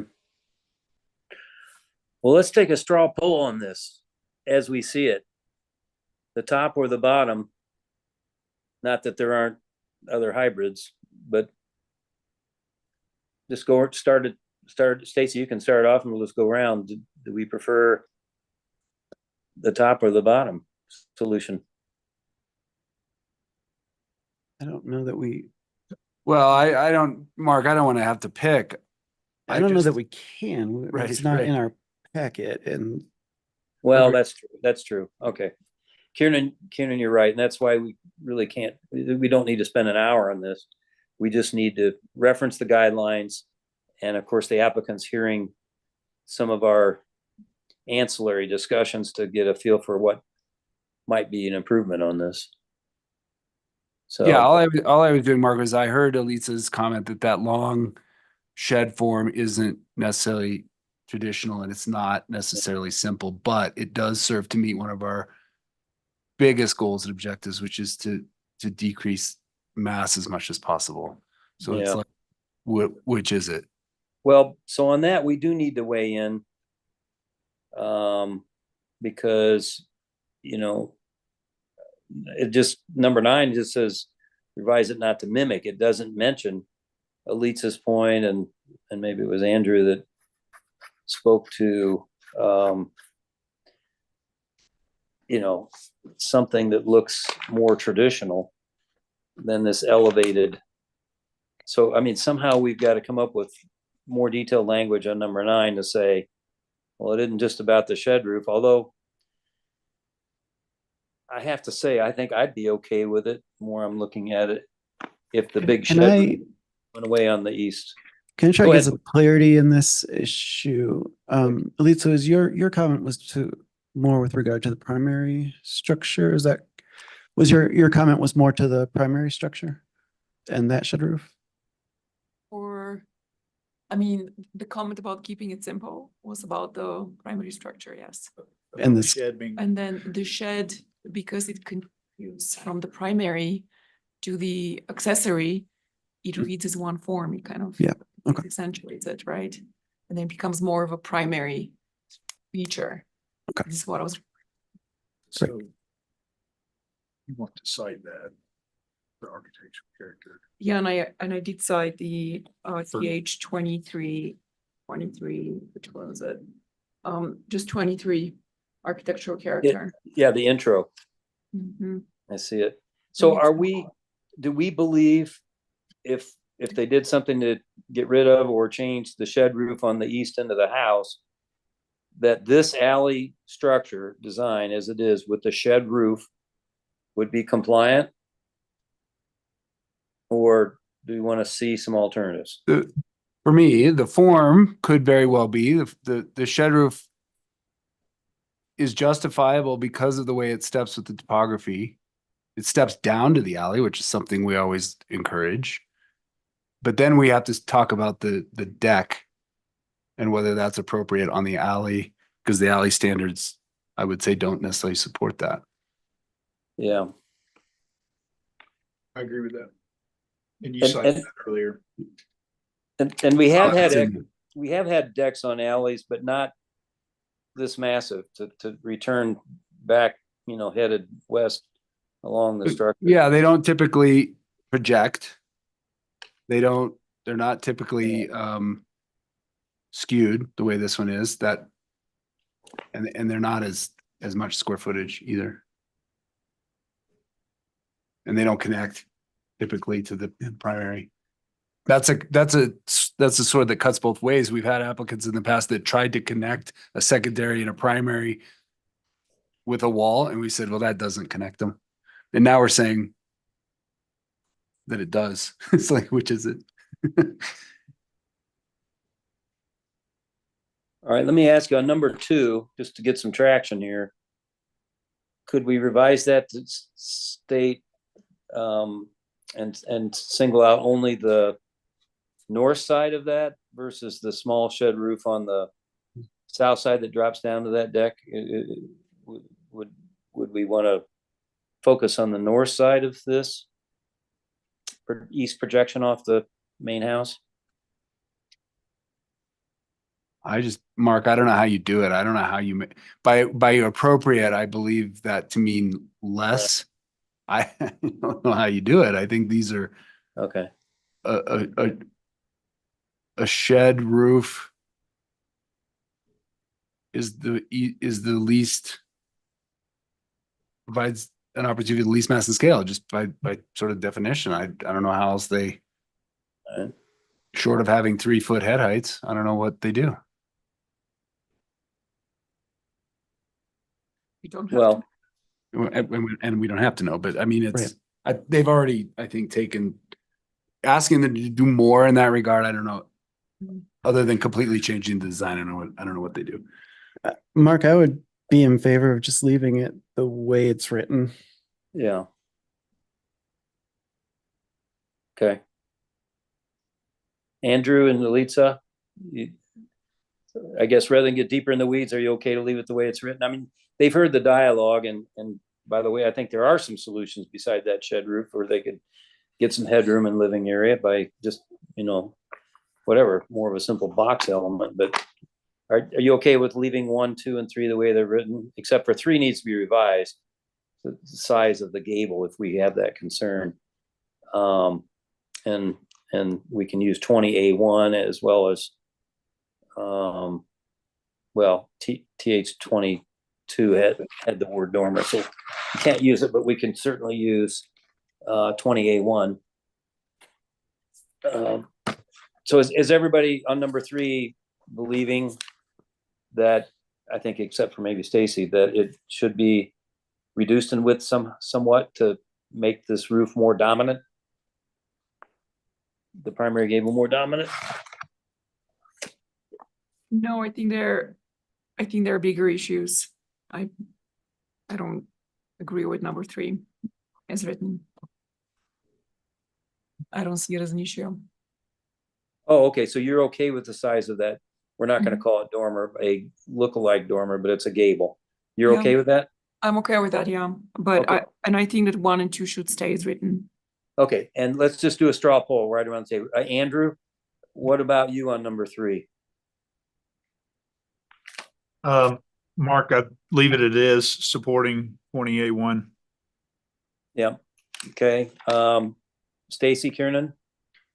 I agree with Andrew, by the way. I agree with Alita. I think it could go up, it could be struck. Kiernan? I mean, if we're talking about it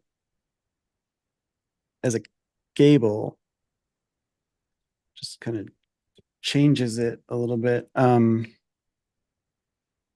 I'm not sure that a smaller gable there is necessarily the answer, but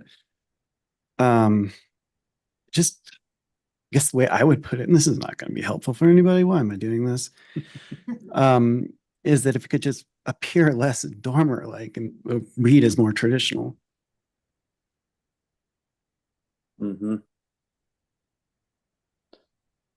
Well, and in any case, if it was somewhat smaller, it adds to the argument that we're gonna, I think, gonna buy into, that this north-south gable is the dominant structure. If we could, in my opinion, make some reduction of this or have Mark? it lowered. Yes, I think there are so many conditions that I know. it's starting to get muddled.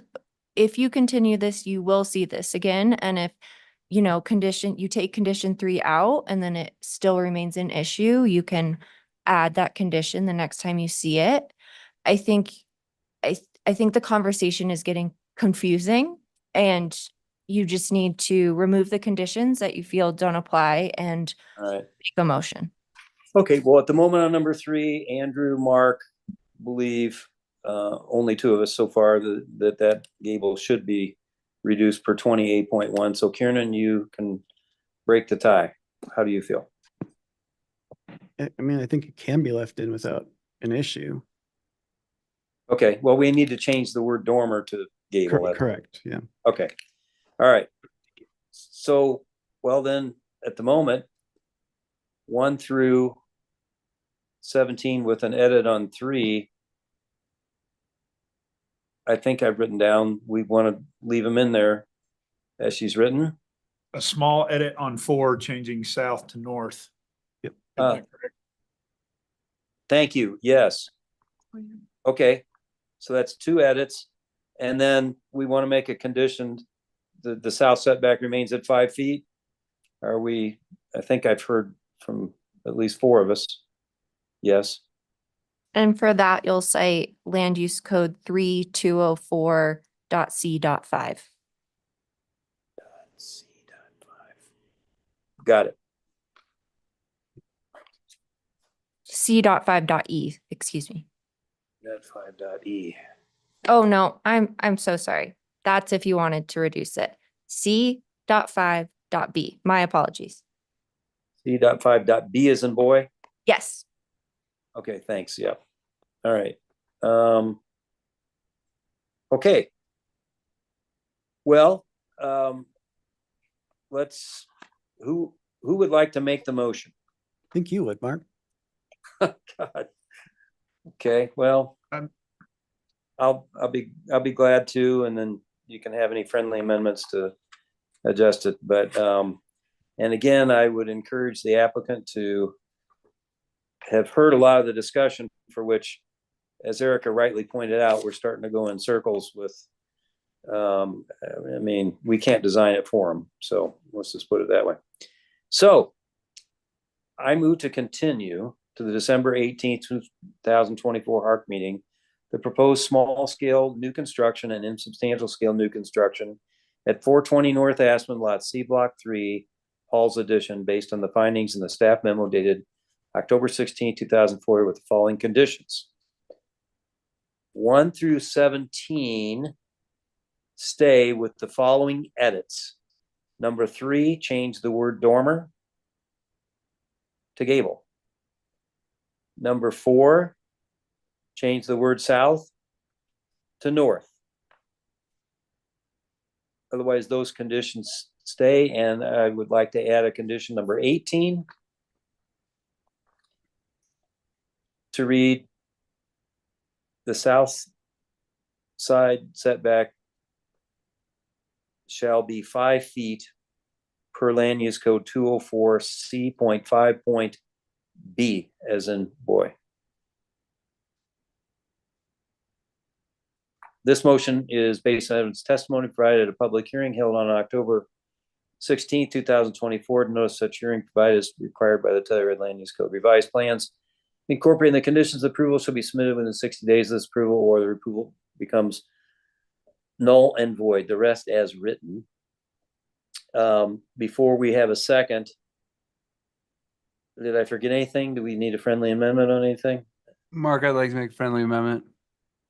Yes. You need to change the citation in number 3 or edit the citation in number 3 to TH. What did you say, 20A1? Yes, thank you. I accept that. Okay. Thank you. Anything else? Well, Okay. wait, Mark, another friendly amendment. Where are we on the parking? Because I did walk the alley yesterday and I didn't think it was that steep, but I don't know. Maybe I was wrong. Do we request maybe a diagram of the parking and, or at least to study the parking and show us something? Can we do that?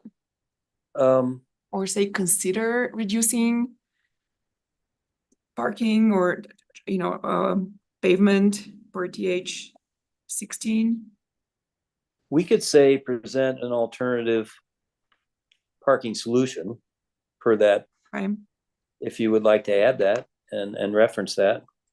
That you want to make a formal friendly amendment and try it. Number 19. Number 19, hold on, Andrew, help me with this, please. Going to 16 sport. Yep.